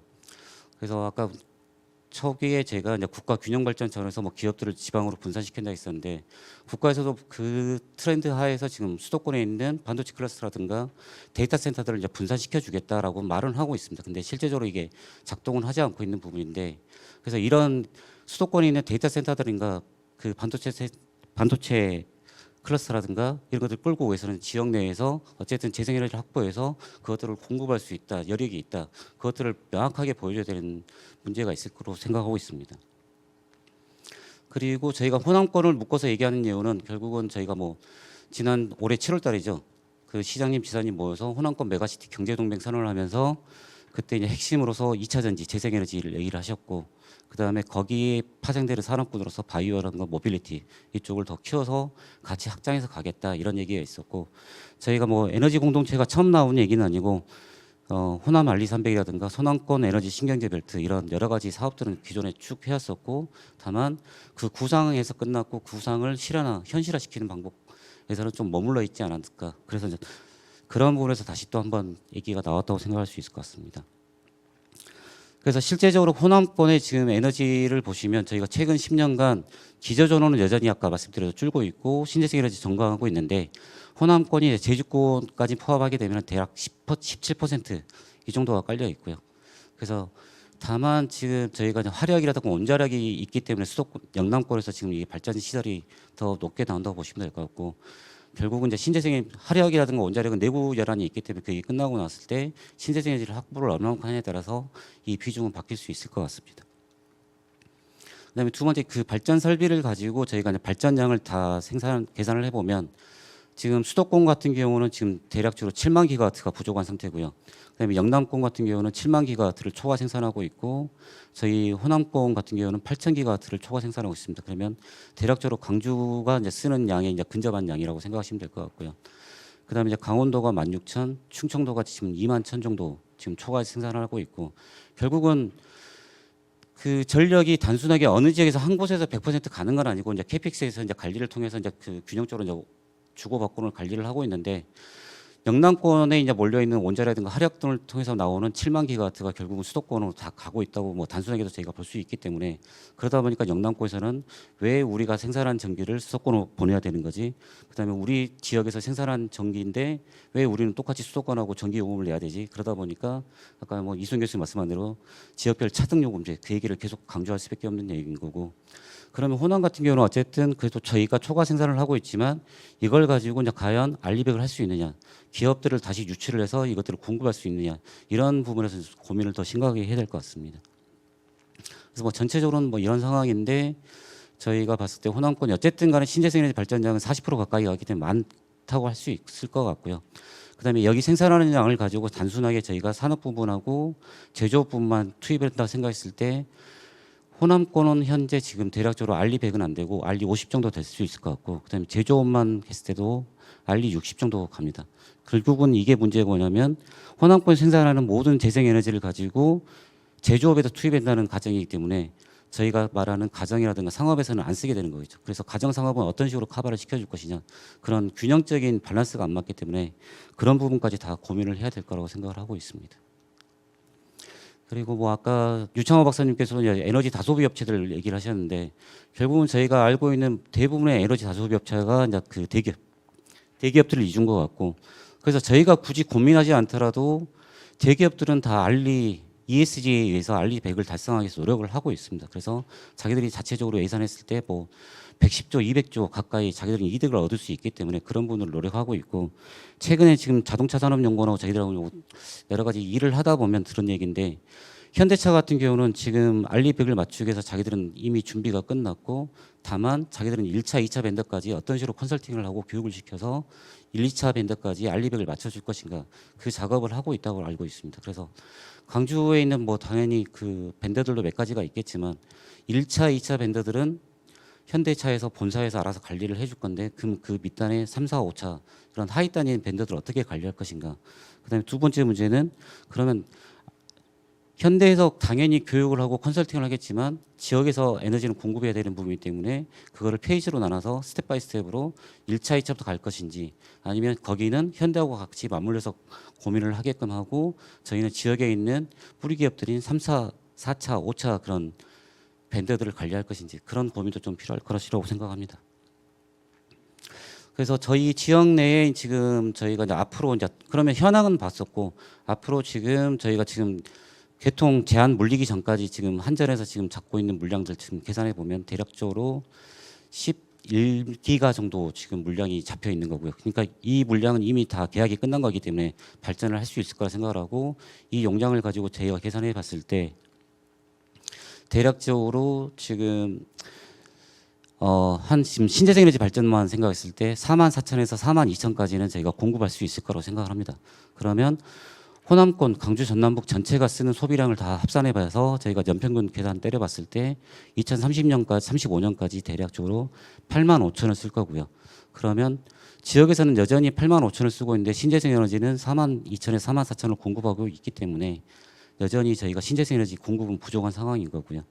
그래서 그런 부분들을 어떻게 할 것인가. 결국은 진짜 수요 감축이라든가 에너지 관리 뭐 이런 차원에서도 당연히 들어가서 할 수 있겠지만 그럼에도 여전히 부족하기 때문에 저희가 이제 더 추가적으로 보강을 해서 깔아야 되는 부분이 있는데 어려운 부분이 좀 있을 것 같습니다. 그리고 저희가 그러면 일단은 저희가 어쨌든 저희가 재생에너지가 구축되어 있고 이거를 발전량을 가지고 단순하게 이제 아까 이제 산업 부분이나 제조업 부분에 이제 공급한다 생각했을 때 지금 강주에 있는 지금 데이터 센터가 대략적으로 제가 알기로는 10메가와트짜리 공급되어 있고요. 그래서 얘네들을 가지고 계산해 보면 대략적으로 연 평균 한 80에서 90기가와트 정도 쓰기 때문에 데이터 센터로는 대략적으로 한 500개 정도 갖고 올 수 있을 것 같고 반도체 클러스터, 반도체 공장 같은 경우는 지금 SK 하이닉스가 2,008기가와트 그 규모고요. 그래서 연평균 한 2만 기가와트 정도 쓰고 있기 때문에 반도체 공장 같은 경우는 지금 저희가 한 2.5개 정도 호남권에 갖고 올 수 있는 양이라고 계산할 수 있는데 근데 저희가 굳이 그러면 그 데이터 센터 얘기를 하면 뭐 500개는 가져올 필요는 없겠죠. 그럼 규모 단위에서 봤을 때 저는 10메가짜리 그냥 소규모로 가져올 것인가 아니면 강원도나 제주도처럼 아예 처음부터 100메가짜리 쓰는 대규모 데이터 센터를 갖고 와서 지역에 도움도 될 수 있게끔 할 것인가 그런 전략적인 또 고민이 있어야 될 것 같고 아까 유창호 박사님이 말씀하신 대로 지역 내에서 지금 저런 식으로 20기가와트씩 이상 쓰는 기업체가 기아라든가 뭐 삼성 거기 그 백색가전 공장하고 그다음에 규모 타이어 이 정도 뭐 한 서너 개밖에 안 됩니다. 그래서 그 공장들 포함해서 산단까지 다 합치면은 지역 내에서 저희가 이제 산업 부분에서 쓰는 에너지가 광주가 9,000이기 때문에 3분의 1 잡으면 한 3,000기가와트 쓰고 있고요. 그래서 이미 그런 대기업들이 지금 한 15에서 20% 잡아먹고 있기 때문에 걔네들을 대해서 이제 알리백을 공급해야 되겠지만 걔네들에 대해서 어떤 식으로 에너지 수요 관리 감축을 시켜줄 것인가 그런 부분들도 같이 고민이 들어가야 된다고 생각을 합니다. 그래서 단순하게 지금 저희가 뭐 분산에너지 하니까 재생에너지만 고민하시는데 재생에너지 공급만 가지고는 답이 안 나오기 때문에 그런 식으로 수요 관리를 어떤 식으로 할 것인가에도 좀 고민이 필요할 것 같습니다. 그래서 저희가 생각하는 결론은 4가지일 것 같고요. 어쨌든 지금 올해 내년 이제 시작이죠. 내년도에가 이제 그 에너지 기본 계획을 세우는 해입니다. 그래서 이제 그 지역별로 다 에너지 기본 계획을 세워야 되기 때문에 강주, 전남, 전북 모두 에너지 기본 계획을 세우고 나서 각 지역별로 에너지 데이터가 개다링이 되면 그 3개의 에너지 데이터를 다 취합을 해서 호남권 전체의 에너지 소비가 얼마일지 아니면 생산량이 얼마일지 나올 수 있기 때문에 그걸 바탕으로 저희가 수요가 얼마가 예측되니까 공급은 어떤 식으로 합시다. 그래서 그 공급을 할 때 전남과 전북 그다음에 강주는 어떤 식으로 배분을 해서 시설을 설치를 할 수 있도록 합시다. 이제 그런 고민이 있어야 될 것 같고요. 다만 이제 그 여기서 문제점은 국가의 지금 어떻게 보면 태만일 수도 있는데 지금 올해 에너지 기본 계획이 나왔어야 되는데 국가 에너지 기본 계획이 안 나왔습니다. 그래서 어제 이제 국정감사에서 그 답변 어떤 의원님께서 정부에서 답변하셨는데 굳이 전 세계적으로도 요즘은 에너지 기본 계획을 안 세우고 그냥 수요 전망만 하고 있다. 장기적인 수요 전망만 하고 있다. 그래서 국내도 그런 트렌드에 맞춰서 수요 전망을 할 것이다. 그래서 그 수요 전망이 전력 수급 기본 계획에 담겨 있다. 이제 그러게 끝나버렸거든요. 그래서 그 에너지 기본 계획이 안 나와 있기 때문에 어떤 식으로 할 것인지 가이드라인이 좀 맞춰서 이제 고민이 필요할 것 같고요. 그다음에 두 번째는 아까 뭐 저희가 이제 지산 지소를 얘기를 합니다. 그러면 저희가 그냥 단순하게 작은 단위에서 보면 마을 단위 마이크로그리드 많이 설치를 하고 있고 강주도 하고 있고 그러면 마을 단위 그 강주 자체에서 봤을 때는 마을 단위도 지산 지소고요. 구 단위도 지산 지소고요. 그다음에 광역시로 봐서 지산 지소고 국가에서 봤을 때는 당연히 다 이런 게 다 지산 지소인데 왜 우리는 그러면 전남, 전북, 강주 묶어서 호남권 이것도 당연히 지산 지소인데 왜 권역으로는 볼 생각을 하지 않을까 그런 고민이 하나 있어야 될 것 같고 그래서 아까 교수님 말씀대로 강주, 전북, 전남 다 분산에너지 특화 지역에 대해서 각 모델을 만들고 있고 고민을 하고 있겠지만 시작은 그러게 하더라도 그 모델이 만약에 가장 좋은 모델이라면 권역 내로 확산을 시켜서 같이 쉐어할 수 있게끔 그런 노력들이 있어야 되지 않을까 그런 측면에서 이런 클러스터링을 같이 고민할 수 있게끔 하고 나서 각 지역 내에 다 이런 또 특화 산업단지들이 있기 때문에 산업단지를 같이 연계시켜서 활성화시킬 수 있도록 고민하면 좋겠다. 그런 내용이고요.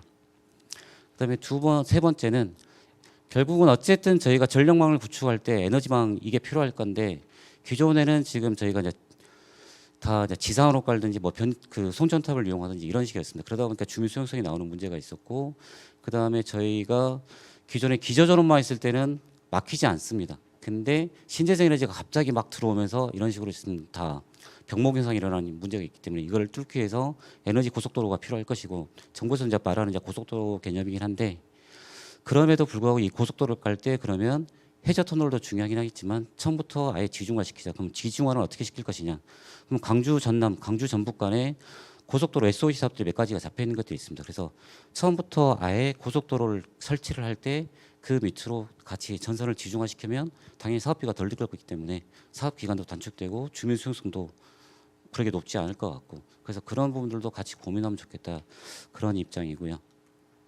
그다음에 마지막은 결국은 강주 전남북이 생산을 했을 때 결국은 이 수요와 공급을 맞추기 위해서 서로 간에 그 데이터 게더링을 해야 되기 때문에 이 데이터를 서로 상호 교환 공유를 하기 위해서 어쨌든 네트워크가 필요할 것이다. 그런 네트워크를 만들기 위해서 그런 고민들이 좀 있었으면 좋겠다 이런 관점입니다. 그래서 마지막으로 저희가 말씀드리고 싶은 거는 결국은 저희는 지산 지소보다는 권산 권소로 가서 호남권 전체에 대해서 알리백을 구현할 수 있도록 노력을 해야 될 것 같고 그런 고민에 의해서 첫 번째는 협의회가 만들어져야 될 것 같고 이 협의회를 바탕으로 해서 그런 논의들이 진행이 되면 거버넌스가 구성되고 마지막으로 실행 단계에 가서 실행을 하기 위해서 어쨌든 간에 기관이 필요할 건데 그게 이제 에너지청이 될 수도 있고 에너지 공사가 될 수가 있습니다. 그래서 그 부분은 일장일단이 있겠지만 그거에 대해서 고민이 필요할 것 같고 지금 국내 전반적으로 이런 계획들과 법 제도들이 지금 돌아가고 있기 때문에 이런 그 계획들과 안에 집어넣어서 저희가 실행력을 담보할 수 있도록 했으면 좋겠다. 이게 이제 제 결론일 것 같고요. 네, 그리고 저희가 뭐 서두에 이제 결론이라고 말씀드렸지만 결국은 분산 에너지가 결국은 저희가 봤을 때 지역 내에서 에너지를 생산하고 소립을 시킬 때 중앙에 있는 수도권에 있는 기업들을 유치해 와서 지역도 잘 살고 그다음에 굳이 일극 체제를 만들지 말고 전체적으로 좀 고민하지 않고 서로 간에 잘 살 수 있는 그런 고민들을 하자 이런 고민이기 때문에 그런 관점에서 좀 접근해 주셨으면 좋겠다는 말씀을 드리고 싶고요. 두 번째는 지금 이게 저 분산 에너지가 제가 볼 때는 그 맞는 키는 아닙니다. 굳이 강주는 분산 에너지 특화 지역을 하지 않더라도 알리백에 더 도전을 하더라도 언제든지 분산 에너지 특화 지역은 신청을 해서 공모 사업이 아니기 때문에 저희가 준비가 되면 언제든지 지정을 받을 수 있는 상황이기 때문에 분산 에너지보다는 알리백을 달성하기 위해서 어떤 식으로 노력할 것이냐 그런 고민들이 조금 더 필요할 것이라 생각을 하고 있고요. 그다음에 세 번째는 지금 뭐 저희 이제 교수님들 비롯해서 이제 교수님 전문가들도 여러 가지 고민하고 있고 에너지 산업과에서도 여러 가지 고민들을 하고 있고 노력을 하고 있음에도 불구하고 이런 초광역 사업 전북 전남과 사업을 하기에는 어려움이 많습니다. 그래서 오늘 저기 의원님들도 나오셨는데 의원님들 의회 차원에서라도 전남 전북과 좀 이렇게 풀어줄 수 있는 방법을 찾아주시면 네 감사할 것 같습니다. 네 이상입니다.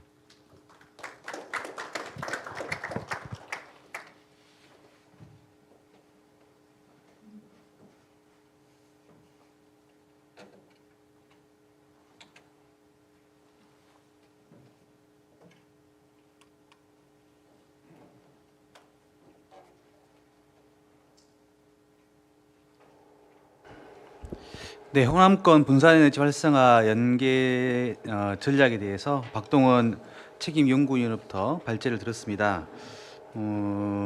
여러 핵심 전략들도 말씀해 주셨는데요. 재생에너지 공급이 곧 첨단 산업의 경쟁력이다라는 말씀 상당히 좀 인상이 깊었는데 마지막에 말씀하셨던 결국엔 알리백에 대한 고민을 좀 해야 된다는 것들 그리고 특히 뭐 궁극학 문제로 전남과 광주가 상당히 좀 여러 가지 서로 소통에 어려움이 있습니다만 결국 에너지를 어떤 함께 알리백을 또 함께 하기 위해서는 전남, 광주, 전남, 전북이 함께 또 힘을 모아야 되겠다 이런 또 생각이 좀 들었습니다. 네, 지산지수가 아니라 관산권소. 네, 이것도 아마 같이 더 공감하시는 내용일 것 같고요. 이상 발제 세 분의 발제를 마쳤습니다. 다음 이제 토론인데요. 토론 순서는 첫 번째 우리 이도환 과장님, 그다음 최지연 위원장님, 최금동 센터장님 이렇게 순서로 가겠습니다. 먼저 광주광역시 에너지산업과 이도환 과장님의 토론이 있겠습니다. 네, 박수로 모시겠습니다. 네, 에너지산업과장 이도환입니다. 저는 이제 앞에 발제하신 분들하고 상당히 내용이 이제 중복될 것 같은데 그래도 그 시의 입장을 좀 정리하는 차원에서 말씀을 좀 드리도록 하겠습니다.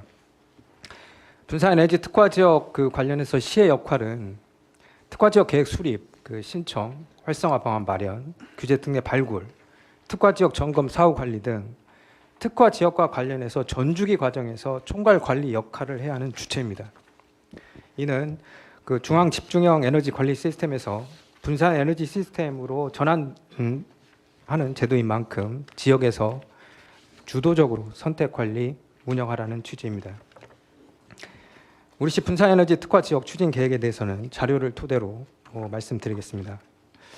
먼저 우리시 에너지 현황은 전력의 경우에는 자립률이 8.43%이며 그 법에서 규정한 40메가 이하 분산 에너지로 보면 4.3% 분산 에너지 자원 또한 태양광에 편중되어 있습니다. 열 에너지는 집단 에너지 사업을 통해서 상무지구, 수안, 하남, 첨단 2지구 등 한정된 지역에 열을 공급하고 있습니다. 외부 환경은 기후변화 대응이라든가 아리백 그 자발적 참여 기업 증가 그리고 이 아리백 그 참여 기업과 관련된 협력사에 대한 동참 요구 등 재생에너지원을 통한 전력 수요가 확대되는 추세입니다. 우리시 또한 그 5년마다 수립하고 있는 지역 에너지 계획이나 탄소 중립 녹색 선장 기본 계획을 통해서 신재생 에너지 발전 비중, 분산형 전원 보급 확대 등 적극적인 목표를 설정하여 에너지 전환, 에너지 효율 제고 등의 사업을 추진하고 있습니다. 정책 취지나 외부 환경에 따른 미래 에너지 방향을 고려할 때 분산 에너지 특화 지역의 조성 확산은 반드시 추진해야 할 필수 과제입니다. 첫걸음으로 분산 에너지 특화 지역 지정이 필요합니다. 53페이지입니다. 우리시 분산 에너지 특화 지역 추진 방향을 말씀드리겠습니다. 먼저 추진 전략으로는 그 연료전지 발전, 공공 유휴 부지 및 자가설비 태양광 발전, 그간 정부 사업으로 추진해온 다양한 분산 자원 성과물을 활용해서 에너지 자립도를 높일 계획입니다. 산단 내 기업 에너지 사용 실태 분석과 아리백 수요 기업을 파악해서 수출 기업 중심의 제품 맞춤형 재생에너지를 공급할 계획입니다. 전력 직거래 특례, 에너지 지산지소 시스템 구형 과정에서 필요한 통합 발전 사업 등 다양한 에너지 신산업을 창출할 계획입니다. 현재 우리시는 동전략을 토대로 분산 에너지 특화 지역 계획 수립을 위해 23년 5월부터 자문회의를 구성 운영 중이며 보다 구체적인 목표 및 모델 개발을 위해서 연구 용역 중에 있습니다. 54페이지입니다. 현재까지 생각하고 있는 특화 지역은 첨단 산단과 빅그린 산단, 미래체 산단을 대상으로 구상하고 있습니다. 첨단 산단의 분산 자원은 그 연료전지 발전소, 태양광, 그간 정부사업 성과물 등 다양한 공급 자원이 있으며 데이터 센터, 대기업, 공공기관 등 대형 전력 수요처도 존재합니다. 동지역 내에서는 통합발전 사업, 재생에너지 저장 판매 사업 등 에너지 신산업 활성화를 주안점으로 생각하고 있습니다. 빅그린 산단 및 미래체 산단의 경우에는 산단 조성 과정에서 에너지 발전 시설의 확보 가능성이 높고 GGM, 자동차 협력사 등 아리백 수요 기업이 다수 존재합니다. 동지역 내에서는 추가 발전 설비 유치를 통한 전력 자립률 제고를 중점으로 생각하고 있습니다. 두 신청 지역 모두 실질적인 전력 거래를 수반하는 사업 모델이 필요하므로 관련 희망 사업자, 사업 운영 관련 인프라 보유 현황, 운영 능력 등을 파악하고 있는 단계입니다. 우리시는 정부의 분산에너지 특화 지역 신청 지정 절차에 따라서 예정대로 내년 상반기에 신청할 계획입니다. 55페이지입니다. 다만 당면한 어려운 현실도 존재합니다. 우리시 지역 소재 변전소는 24년 5월 30일 모두 개통관리 변전소로 지정됨에 따라서 9월부터는 신규 발전이 제한된 상태로 신재생 에너지 추가 확보가 어려운 상태입니다. 또한 내륙 도시의 지리적 여건에 따라서 풍력, 수력 등의 재생에너지 유인 조건 또한 불리한 상황입니다. 무엇보다 분산에너지 특화 지역의 핵심은 지속 가능한 수익 구조를 갖춘 기반이 조성되어서 분산에너지 사업자의 투자 및 수요 기업의 참여 환경이 조성되느냐입니다. 이를 위해서 중앙정부 차원에서는 먼저 개통포화 지역이라도 분산에너지 특화 지역 내에서는 생산되는 전력을 사용할 수요 기업이 있을 경우에는 발전 사업을 허가하는 특례가 필요합니다. 그리고 공급 전력 거래량의 기준, 전력 대금의 강경, 배전 설비의 자가망 구성 허용 등이 필요합니다. 또한 분산에너지 특화 지역이 조성되고 확산될수록 송전선로 추가 건설 부담 완화, 전력 효율 증대, 사회 갈등 저감 등 여러 편익이 발생하기 때문에 이를 감안하여 분산에너지 특화 지역 활성화를 위한 정부 지원이 필요합니다. 마지막으로 우리 시에서도 특화 지역 운영을 위한 조례 제정, 활성화를 위한 인센티브 등의 지원 방안 마련, 규제 특례 발굴이 필요합니다. 오늘 정책 토론회 자리에서 우리 시 지원 방안이나 규제 특례 사항 등 다양한 의견이 개진되고 공유되었으면 좋겠습니다. 이상입니다. 네, 고맙습니다. 네, 광주시의 분산에너지 특구 지정을 위해서 어떻게 준비하고 있고 또 어떤 것이 필요한지에 대한 말씀을 들었습니다. 다음 두 번째 토론을 듣겠습니다. 두 번째 토론은 광주광역시의회 환경복지위원회 최지연 위원장님으로부터 토론을 듣겠습니다. 박수로 모시겠습니다. 네, 안녕하세요.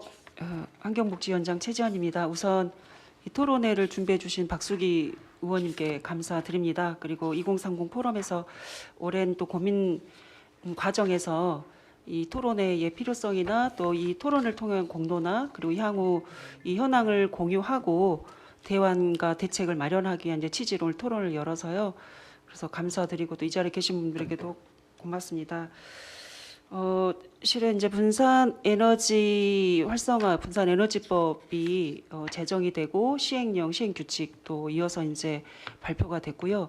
그래서 각 지역마다 지금 이 분산 에너지법 시행에 따른 대비를 하고 있습니다. 그래서 제가 지난 상반기 시정 질문 때 이 관련 내용도 이제 질의를 드렸습니다. 특히 제가 이제 환경복지위원회 위원으로서 더 관심을 가졌던 부분은 지금 현재 2045 탄소 중립, 이제 국가 계획으로는 2050입니다만 우리 광주시는 2045 탄소 중립을 해야 되는 거고요. 지금 현재 온실가스 배출의 가장 많은 비중을 차지하고 있는 게 에너지 부분입니다.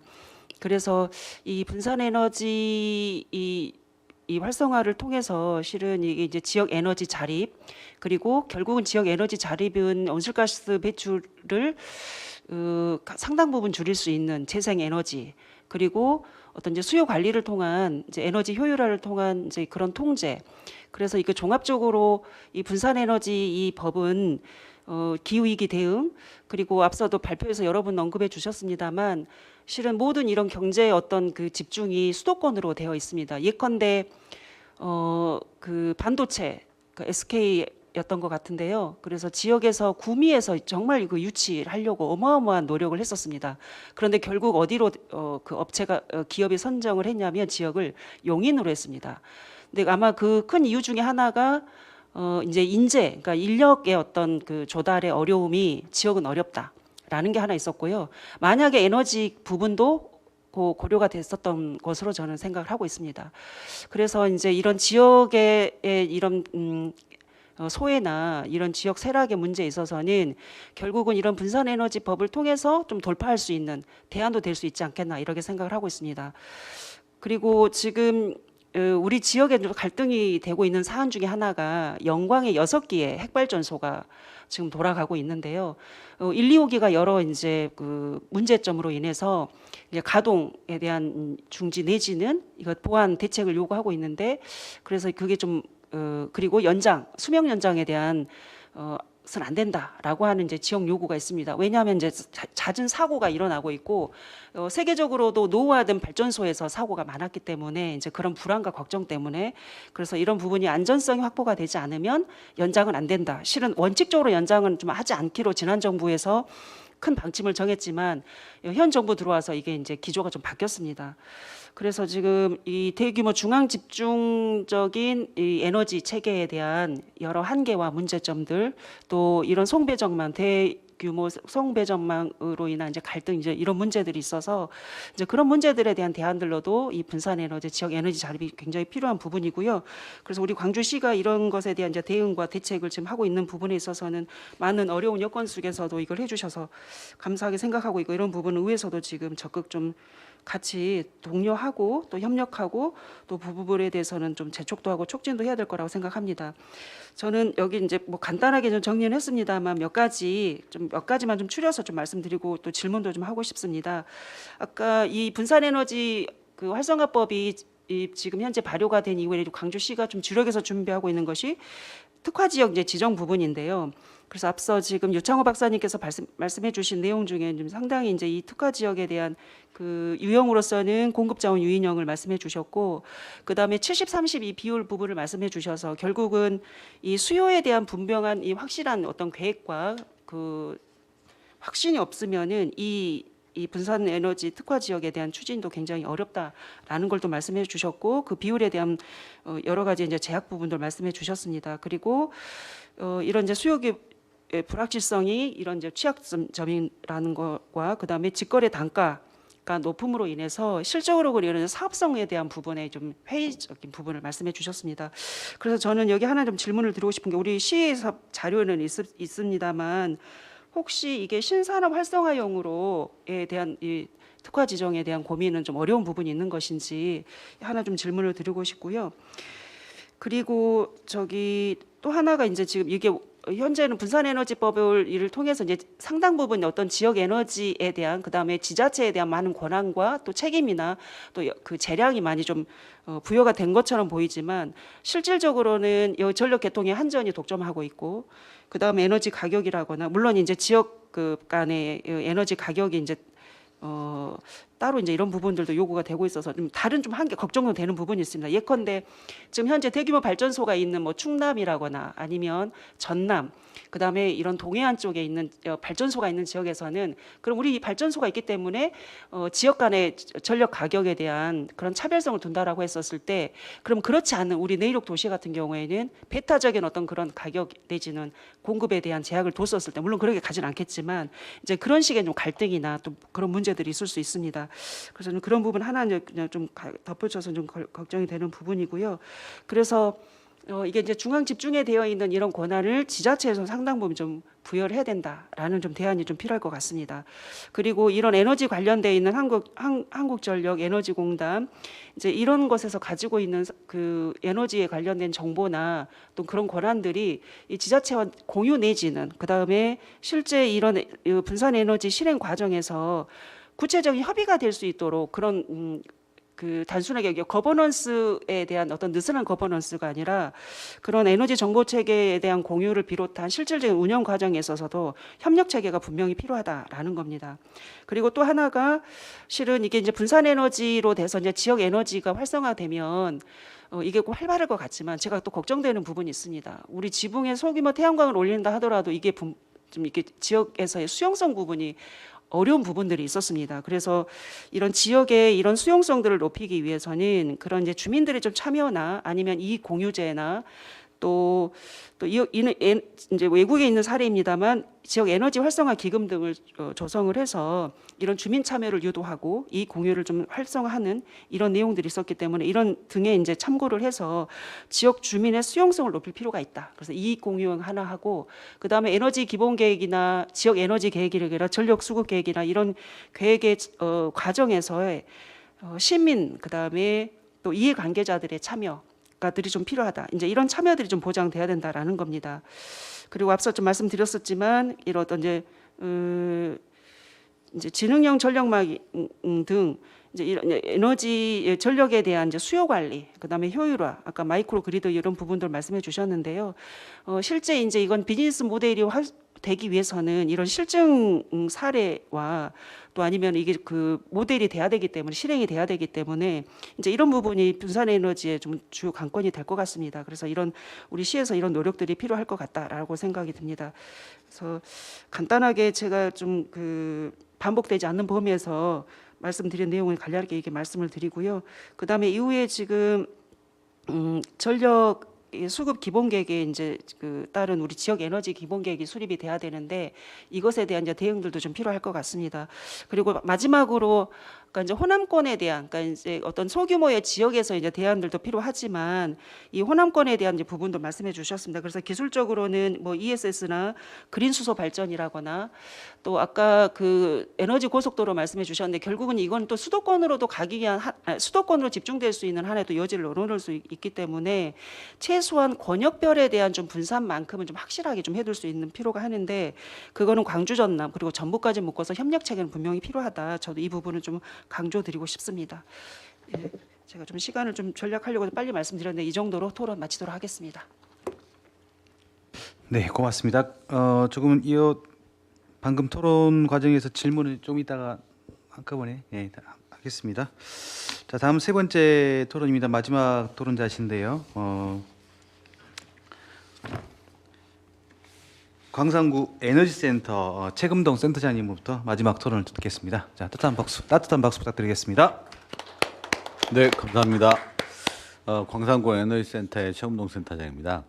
앞에서 여러분께서 좋은 말씀 많이 해주셨고 중요한 내용들 다 잘 설명해 주시고 내용들 잘 정리해 주셔가지고 저는 이제 저 나름대로 토론을 좀 정리하긴 했는데 앞에서 내용 다 이야기하셔서 굳이 제 토론문에 있는 내용을 이야기할 필요는 없을 것 같고요.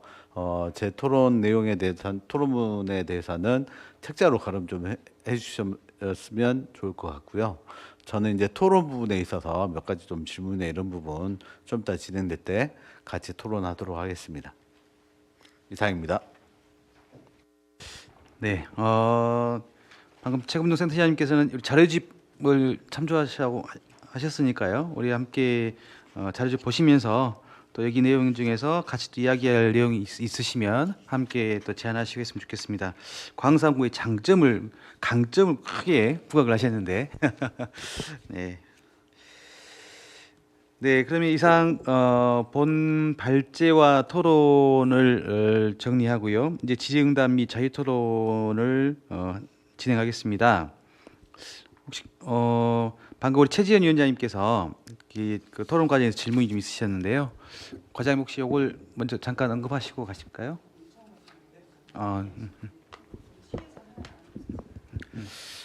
네, 그 위원장 최지현 의원님께서 질문 주셨던 거 답을 드리겠습니다.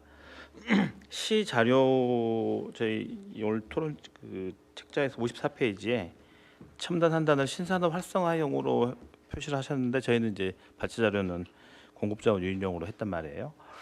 제가 지금 현재 중요한 거는 이 사업에 대한 가이드라인 사항에 충실하게 저희가 작업을 하다 보니까 중요한 거는 분산 에너지 사업자 그리고 수요자가 누가 될 것이냐 그리고 또 그래서 중요한 건 이제 수요처 같은 경우 기업이 될 것이고 이제 사업자 같은 경우에는 말씀드린 것처럼 아까 예시를 들었지만 도시공사랄지 뭐 몇 군데 될 것입니다. 근데 그러면서 제가 계속해서 지역에서 분산의 사업자로서 가능성이 있는 기업들을 계속 만나서 미팅을 했습니다.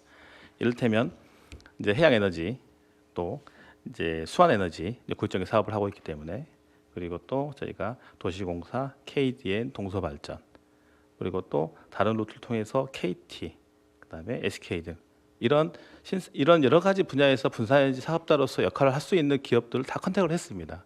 해가지고 그쪽에 의견을 들었는데 현재 지금 저희가 여기 부분에서 여기도 오셨습니다. KDN도 오셨지만 사실 신산업 활성화형에 있어서는 좀 가장 경쟁력이 있는 기업이라고 하면 아마 KDN이 될 것 같습니다. 여러 가지 또 자료도 지금 배부가 해주셨더라고요. 모델을 여러 가지 사업 모델을 말씀 주셨는데 그래서 지금 제가 의견을 여기서는 공급자원 유인용으로 정리했던 이유는 이거 자체가 안 된다는 의미가 아니라 현재 이 자체에 있어서도 사업 모델이 만들어질 수 있는 가능성이랄까 또 참여에 대한 기업의 참여에 대한 의향들 아까 말씀드렸던 그런 내용들을 일단은 종합해서 해서 내용을 저희가 공급자원 유인용으로 일단 현재 상태에서는 저희가 발표해드렸던 거고요. 얘가 안 된다라는 표현으로 이해하시지 말아주시고 그 부분들로 지금 현재 검토 중이고 계속해서 분산 사업자들의 의견을 좀 듣고 있습니다. 진행 중이니까. 그래서 여기서 시에서 표현한 이제 기존의 ESS 규제 특구의 이 ESS 배터리를 활용해가지고 신사업 모델을 말씀을 주셨는데 이 부분 자체에 대해서 저희가 뭐 반대라는 그런 뜻은 아니니까요. 예, 그걸 진행 중이라는 말씀을 좀 드리겠습니다. 네. 아니 가능성에 대한 부분 질문이었고요. 아까 이제 수요 구협이 확실해야지만 수요 어떤 내용이 계획이 분명해야지만이 이 공급 자원 유인형은 가능성이 좀 있는 부분이기 때문에 이제 제가 궁금했던 거는 어떤 이제 신산업의 유치라거나 기업의 유치라거나 향후 어떤 가능성에 대한 이제 계획 부분으로 있어서는 그 아까 다른 유형의 이제 신설을 활성화 유형들도 검토해볼 대상이 충분하지 않겠나 우리 시의 어떤 입장에서는 이제 그 부분이 좀 궁금했었습니다. 그래서 네네. 예. 검토 중이라는 말씀으로 정리되겠습니다. 네, 그럼 그 정도로 뭐 이해하시면 되겠까요, 최재현 위원장님? 네, 알겠습니다. 네, 오늘 청중으로 오신 분들 중에 우리 해양에너지 조명근 본부장님도 함께하셨습니다. 고맙습니다. 네. 네, 뭐 혹시 오늘 토론 뭐 발제를 들으시면서 혹시 궁금하신 거라든지 좀 더 함께 또 이야기를 해봤은 내용 있으시면 편하게 말씀해 주시면 좋을 것 같습니다. 오늘 뭐 자료집을 특별히 또 만들어 오셔가지고 공급을 해주셨는데 혹시 한전 KDN에서 혹시 이와 관련돼서 좀 말씀을 해주실 게 있으실까요?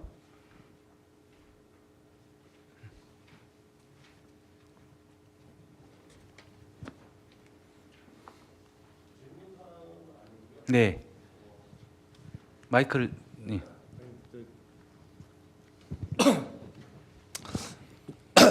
죄송합니다. 여러 발제해 주시고 토론해 주신 분들 의견 잘 들었는데요. 저는 이제 한전 KDN 그 디지털 기획부 박찬호 차장이라고 합니다. 먼저 인사드려 죄송합니다. 말씀 주신 건 잘 들었는데 공급 유입형도 좋고 신산업 활성화형도 다 좋은데 가장 근본적인 부분에서의 접근에 대한 부분이 말씀이 없으신 것 같아 한번 질문을 좀 드리고 싶습니다. 강주시에서는 지금 자립도가 낮다라는 평가는 하고 계십니다. 평가는 하고 계시는데 그 자립도를 어떻게 올릴 건지에 대한 부분이 자립도가 분명히 에너지 자립도가 높아야지만이 분산의 특구라든지 이런 진행을 하실 텐데 그 자립도를 어떻게 올리실 건지에 대한 말씀이 없어서 그게 좀 궁금해서 혹시 답변을 좀 주실 수 있을까 좀 싶어서 말씀 한번 올려봅니다. 네, 광주시 에너지 자립도를 어떻게 올릴 것인가에 대한 그런 계획이 있는지 이거에 대한 질문이셨죠? 네네, 알겠습니다. 혹시 뭐 다른 또 질문이 한꺼번에 받고 답을 좀 듣도록 하겠습니다.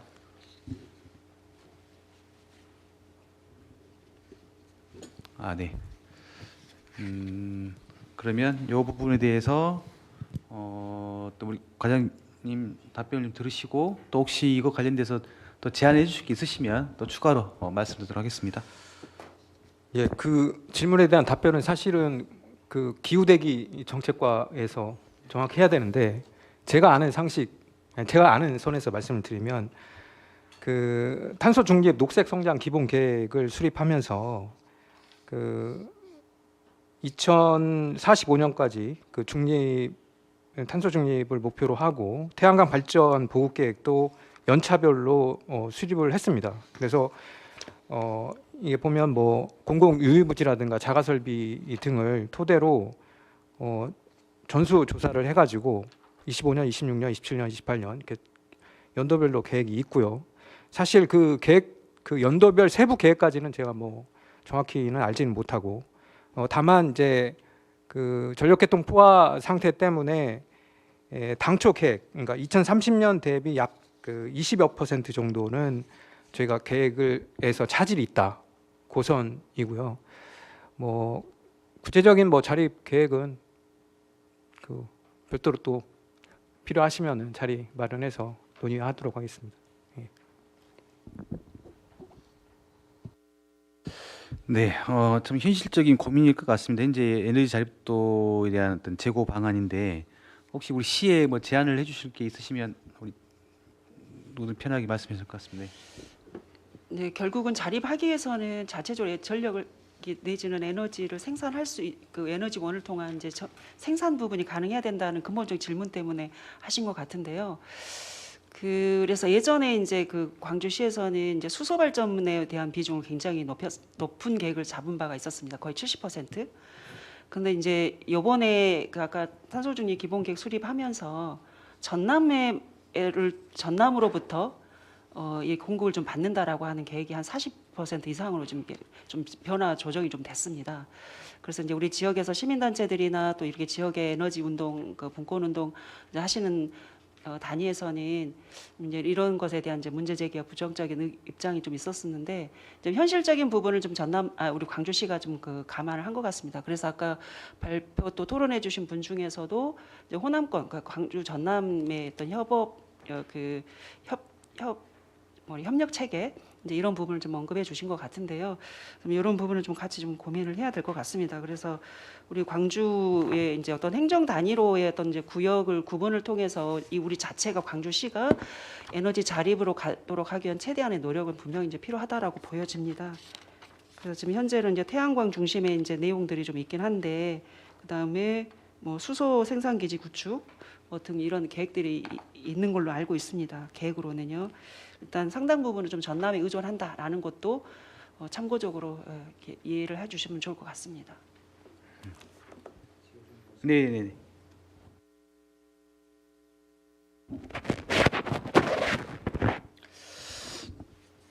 제가 조금 방금 의원님 말씀하신 내용을 포함해서 전 되게 고민을 많이 해보거든요. 근데 전남 쪽으로 이제 대학을 가다 보니까 우리 광주 오고 좀 뭐한 것 같지만 저는 호남 전체를 늘 생각하고 있고 국가 전체를 늘 생각하는 전력 계통이나 부하 뭐 패턴 이런 걸 고민하고 있는 사람인데 우리가 이렇게 좀 짧게 그 생각을 좀 뛰어넘어서 거시적으로 좀 생각했으면 좋겠다. 이게 전체를 하나의 계통이나 권역으로 묶지 않고 어떻게 전력을 자체 개발해서 사용한다는 얘기인가에 대한 것은 정말 기술자로서 꼭 하면 가능하겠지만 그건 굉장히 비현실적이고 비효율적이고 경제적으로도 어려운 문제를 꼭 그렇게 접근해야 되겠는가. 그래서 다른 부분은 조금 생각의 차이가 있고 하더라도 전력 계통이나 아리백 탄소 중립 부분만큼은 좀 서로 할 수 있지 않느냐. 나는 이런 생각을 하거든요. 전남이 우리가 만드니까 재생에너지를 만드니까 어디를 안 줘야 되겠다. 이건 그것도 조금 좀 말이 안 되는 얘기고 강주가 전남하고 좀 뭐 하니까 우린 거기 전기 안 받아야겠다. 전국의 전력 계통이 하나로 묶어져 있는데 계통이 네트워크로. 그리고 얼마 전에 제가 그 MBC 토론에서도 이제 우리 시민단체에서 굉장히 공부를 많이 하셔가지고 강주의 불만을 되게 많이 하셨는데 그때 이제 뭐 짧은 토론 시간에 그런 얘기를 다 못 드렸지만 전력 계통의 특이성이 있거든요. 이게 그래서 전남도 수도권으로 뭐 8기가 9기가 이렇게 보내지 않는 한은 거기서 만들어서 지금 당장 쓸 수도 없습니다. 상황이. 국가 전체도 마찬가지고요. 제가 그때도 말씀드렸지만 지금 우리 호남권 전체 해봐야 9기가밖에 안 됩니다. 지금 전라북도에서 강양, 제철, 뭐 여천까지 다 강주까지 해도 9기가인데 실질적으로 사용량을 보면 한 6기가 정도밖에 안 돼요. 수용률 보면. 그러면 경상도는 지금 한 30기가 되거든요. 26기가, 30기가 되면 한 3배 정도 더 많기 때문에 거기는 계통관리 변전소가 없습니다. 자체 소화를 해내니까.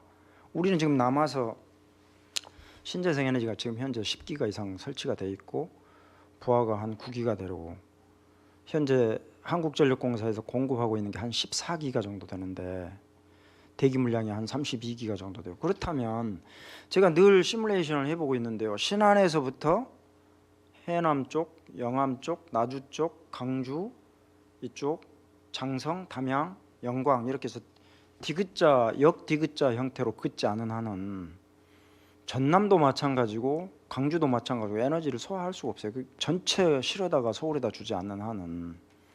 그러니까 이거를 전체 계통을 그렇게 그리면서 나머지 한 4기가 정도, 2기가에서 4기가 정도는 HVDC를 통해서 유연하게 전력을 개통을 하지 않는 한은 그 뭐 56조 들여서 그걸 다 깔 필요가 있느냐. 그 다음에 이제 중요한 거는 지금부터 수소에 대한 인프라 구축을 하기 시작하고 몇 년 후에 되더라도 그 다음에 이 FR용이나 장주기 ESS를 함께 검토해 나가는 거시적인 생각을 해야지. 강주가 예를 들어서 한 70% 80% 연료전지를 통해서 간다.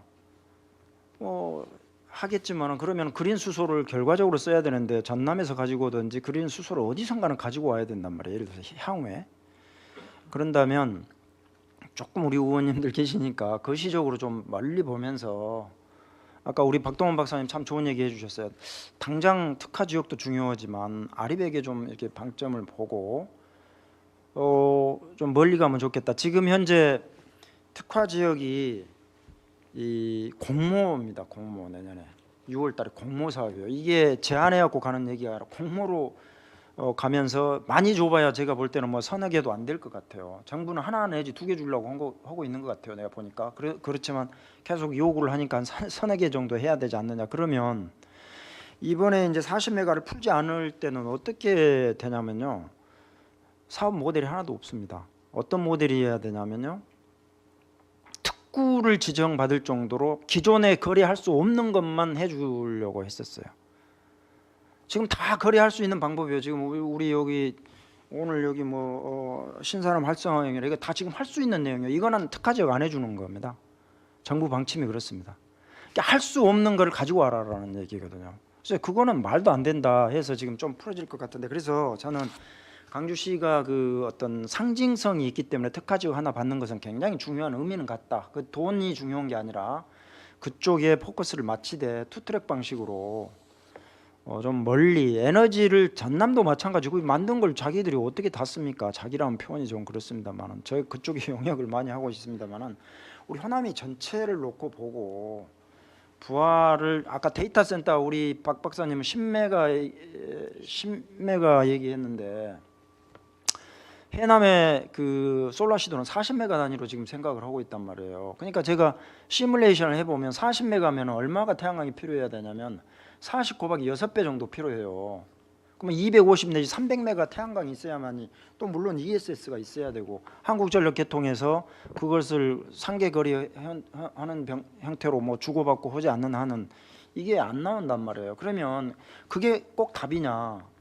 그러면 데이터 센터라든지 반도체라든지 이런 것들이 많이 와서 수요를 예를 들어 지금 현재 9기가니까 한 20기가 이렇게 올려주면 좋은데 그것도 당장 현재 상태에서는 안 되는 문제여서 호남권 전체를 그림을 그려야 된다. 지금 당장은 여러 가지 이야기가 나오지만 좀 우리가 큰 그림을 좀 보자. 이거는 서로 간에 상생을 해야만 되고 더 나아가서는 국가적으로 이게 좀 해결해야 할 문제이기 때문에 그런 문제 하나를 꼭 같이 봐야 되고요. 그 다음에 이제 데이터 센터도 그렇습니다. 우리가 40메가를 뭐 20 몇 개를 가지고 온다 이렇게 하는데 그 통신의 문제도 봐야 되고요.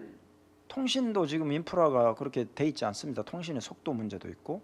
그래서 강주 광역시가 함께 끼지 않으면은 전남도 마찬가지고 호남 전체가 이건 어려운 일이다. 이게 정말 냉정하게 보자고요. 우리가 정말 프로페셔널 엔지니어 입장에서 이걸 한번 보자고요. 그러면 원자력이 됐든 뭐가 됐든 이거는 전체 강주나 같이 보면서 해결해야 되고 개통 문제 하나만 제가 말씀드리고 마무리 짓게요. 우리가 오해 부분이 있는데 아까 박동원 박사님 뭐 이렇게 실질적으로 어렵다 뭐 한두 군데 정도 빼고 그 공감합니다. 왜냐하면 전력거래소하고 참 긴밀하게 얘기를 제가 하고 있는데요. 이게 굉장히 어렵습니다. 개통에 지금 이 개통 문제가 어떤 문제가 있냐면요. 그 예를 들어서 얼마 전에 호주하고 영국 또 캘리포니아 이게 순환정전이 일어난 것도 사실 여러 가지 원인을 얘기하고 있지만 신재생 에너지 문제거든요. 이게 그러면 저희들이 개통 문제를 더 긴밀히 들어가면은 분석이 나오지만 여기서는 시간이 없으니까 일단 지금 강주의 불만은 뭐냐면 강주는 지금 변전소가 있고 개통이 충분한데 왜 호남 전체를 놓고 강주까지 넣어서 이렇게 하느냐. 이 부분도 우리가 조금 더 깊이 있게 들여다봐야 할 문제가 있습니다. 왜냐하면 강주의 변전소, 강주는 되게 지금 억울합니다. 제가 볼 때 강주시가 억울하죠. 근데 또 하나 문제는 강주가 좀 빨리 갔었어야 돼요. 좀 사실 좀 빨리 갔었어야 되는데 뭐 그거 탓할 일은 아니지만 근데 문제를 개통이 이렇게 보면요. 지금 수도권으로 올라가는 개통은 2개밖에 안 됩니다. 3, 4, 5가. 이쪽 장성 있는 쪽으로 해서 김제 쪽으로 올라가는 개통 하나, 남원 쪽으로 올라가는 개통 하나가 있는데 이 2개가 평상시에는 수용률이 그렇게 높지 않지만 이 개통 봄 가을이라든지 개통을 전체적으로 놓고 봤을 때 이 간발 운전 복합 화력이라든지 화력발전소에 간발 운전하고 같이 놓고 종합적으로 시뮬레이션 해보면요 간발 운전 될 수밖에 없어요. 그러면 강주는 이쪽이 같이 놓고 봐야 되는 문제가 있기 때문에 이거를 이제 우리 시민단체나 강주시 입장에서는 계속 그 문제를 전력 당국에 제안은 하고 요청을 하되 거시적으로 계획을 세워야 된다. 왜 개통이 없는데 계속 개통을 안 주냐만 가지고 100% 그쪽에만 모을 어떤 영향을 모을 것이 아니고 그 부분은 그 부분대로 주장을 하시되 전체를 놓고 좀 계획을 해야 된다. 그래서 하나의 예를 들면요. 미안합니다. 짧게 얘기 드릴게요. 제가 개통 전력 개통 쪽 계산을 되게 많이 하거든요. 우리 호남 쪽 되게 많이 하는데 어제도 제가 뭐 에너지공단에서 잠깐 얘기 드렸지만 하정동 쪽 그러니까 예를 들어서 나주의 금천 쪽에 용량이 남아요. 그래서 거기서 재생에너지를 하려고 딱 신청을 하니까 하정변전소가 오버한단 말이에요. 그럼 하정변전소가 블랙아웃 되면 강주가 정전되잖아요. 그 지역이. 그러니까 나주에 왜 이 선로는 남는데 우리를 연결을 안 해주냐 얘기할 때는 전체를 강주시까지 다 보다 보니까 하정변전소 쪽에서 오버한단 말이에요. 그러니까 고압 이하로 내려가다 보니까 이쪽에 선로가 있지만 못 준단 말이에요. 그러니까 전체를 우리가 임피던스가 저항이 낮은 쪽으로 계속 전기가 흘러가기 때문에 강주에서 볼 때는 나는 피해자다 이렇게 얘기하지만 한쪽이 오버하면 전체가를 조정해야 되기 때문에 나오는 문제여서 자 다시 결론을 드린 다음에 좀 거시적으로 아까 거시적으로 좀 강주시나 전라남도나 호남 것을 오늘 거시적으로 좀 봤으면 좋겠다 이런 얘기를 꼭 드리고 싶습니다. 네, 이상입니다. 고맙습니다. 네. 네, 예. 대부분 다 공감하는 내용이실 것 같고요. 네. 예. 자, 토론 마무리 이제 시간이 되어서 정리를 해야 될 것 같습니다. 혹시 우리 오늘 그 발제 우리 이수영 교수님은 이렇게 마무리 발언을 하셔도 될 것 같고 혹시 두 분 발제자님들 하시고 싶은 말씀 더 있으시면 네. 예, 전 뭐 하나 정도만 네. 뭐 끝나는 시간에 죄송합니다만은 지금 금방 그 나왔던 전력 자립도 광주 전력 자립도 부분에 대해서 지금 그 특화 지역과 연계돼서 좀 말씀드린다고 하면 실질적으로 이제 분산에너지 특화 지역을 통해서 저희들이 전력 자립을 하기 위해서는 답이 없습니다. 제가 봤을 때는 태양광 발전 그동안 수소 에너지 빼놓고는 지역에서 할 수 있는 게 없습니다. 그래서 태양광 발전과 수소 에너지로 지역의 전체 전력을 자립할 수 있는 상황은 안 될 것 같고요. 그러한 부분에 있어서 봤을 때 제가 봤을 때 이번에 이제 특화 지역 부분에 있어서 제가 조금 이제 그 지금 연구하시는 우리 박사님들한테 조금 부탁드리는 부분인데 지금 이제 분산 에너지에 대해서는 다양한 분산 에너지원들이 있습니다. 그 분산 에너지원에 대한 활용성이나 아니면 여러 가지 활용 방법들에 대해서 지금 현재 상황을 보면 많이 한계성을 가지고 있습니다. 근데 그런 부분에 대해서 저희들 지금 현재 저희 특화 지역 관련해서는 신산업 활성화형 부분이 좀 있는데 여기에서 다양한 이런 분산 에너지원에 대한 활용 방안들을 실증할 수 있는 그런 형태로 해보면 좀 좋겠다는 생각 하나 하고 또 한 가지 같은 경우에는 지금 현재 그 저희들이 여러 가지 이야기를 하고 있지만 그 중에 하나 그 발표 중에 나왔는데 마을 단위에 대해서 마이크로그리드 시험이나 이런 실증도 전력 자립에 한 가지 모델로서 좀 실험해 볼 수 있는 부분이 있지 않을까. 그래서 이런 다양한 어떤 실험들과 신산업이나 신기술 발굴을 위해서는 지금 현재 저희들이 이제 전력 자립을 위한 뭐 공급자원 유인형이나 수요 유치형이나 이런 부분도 좋지만 제가 봤을 때는 신산업 활성화형으로 저희들이 조금 관심을 더 가지고 거기에 대해서 다양한 여러 가지 어떤 분산 에너지원을 활용할 수 있는 방법들과 거기에 대한 시스템 그리고 거기에 맞는 여러 가지 연구들이 같이 이루어질 수 있는 그런 조금 거시적 안목에서 그런 것들 좀 준비를 해서 저희들이 그 특화 지역으로 조금 집중해서 하면 좋지 않겠느냐. 그래서 그를 통해서 광주의 어떤 전력 자립률을 좀 획기적으로 올릴 수 있는 방법을 그 안에서 발굴을 하는 것도 또 한 가지의 광주 전력 자립도의 완성을 위해서 필요하지 않겠냐 생각합니다. 이상입니다. 네, 알겠습니다. 네, 혹시 육찬 박사님 혹시 네, 제가 주어진 시간이 많지는 않은데요. 여러 전문가들, 기관들도 이제 기업들 의견 좀 수렴을 더 해가지고요. 아까 주신 의견들 또 오늘 토론에 나왔던 의견들을 저희가 영역 내용이 좀 반영할 수 있도록 노력하겠습니다. 이상입니다. 네, 감사합니다. 네, 박도원 박사님 혹시 네, 없습니까? 네, 최재현 위원장님, 네, 과장님. 아까 교수님께서 말씀해 주셔서 생각나는데 저도 에너지는 이제 뭐 당연히 광역 개념으로 생각해야 되고 호남권은 이제 협력이 절실하다고 봅니다. 그리고 이제 아리백 기업이 실질적으로 이제 요구가 있을 때는 더더욱 이제 문제가 발생하는 그 상태인데 솔직히 이제 광주시는 이제 그 협력을 요구하는 그 입장이고 전남이나 전북은 다는 아니겠지만 대부분은 에너지가 일종의 경쟁력이라고 보고 수요기업 유치를 위한 경쟁 수단으로 생각하는 분들이 상당히 많습니다. 그래서 전문가님, 그러니까 교수님 포함해서 전문가님 그렇게 되시면 이제 의회 차원에서도 이제 협력을 좀 필요하다라는 거를 요청드리겠습니다. 네, 알겠습니다. 딱 30초입니다. 네. 지금 말이 많으니까 정말 그 어려움을 제가 체감하고 있습니다. 그래서 에너지 부분만큼은 좀 이렇게 서로 협력하고 했으면 좋겠습니다. 저도 열심히 그런 얘기할 수 있도록 하고요. 우리 광주시에 늦게 출발했지만 꼭 분산에너지 특구 잘 될 수 있도록 빕니다. 이상입니다. 네, 고맙습니다. 오늘 그 토론에 함께해 주신 분들의 여러 가지 열정이나 이런 열기가 상당히 좀 뜨거웠던 것 같습니다. 다른 토론회보다 훨씬 더 그런 생각이 좀 드는데요. 분산에너지 특별법이 처음 시행되고 시작된 만큼 그만큼 관심도 많고 또 어떻게 해야 할지에 대한 지혜가 또 많이 모아져야 될 시점이어서 그렇지 않나 싶습니다. 오늘 귀한 시간 내주셔서 감사드리고요. 오늘 또 이후에 남겨진 과제들은 또 다양한 방법을 통해서 또 고민하고 함께 방법을 찾아보겠습니다. 고맙습니다. 이상 마치겠습니다.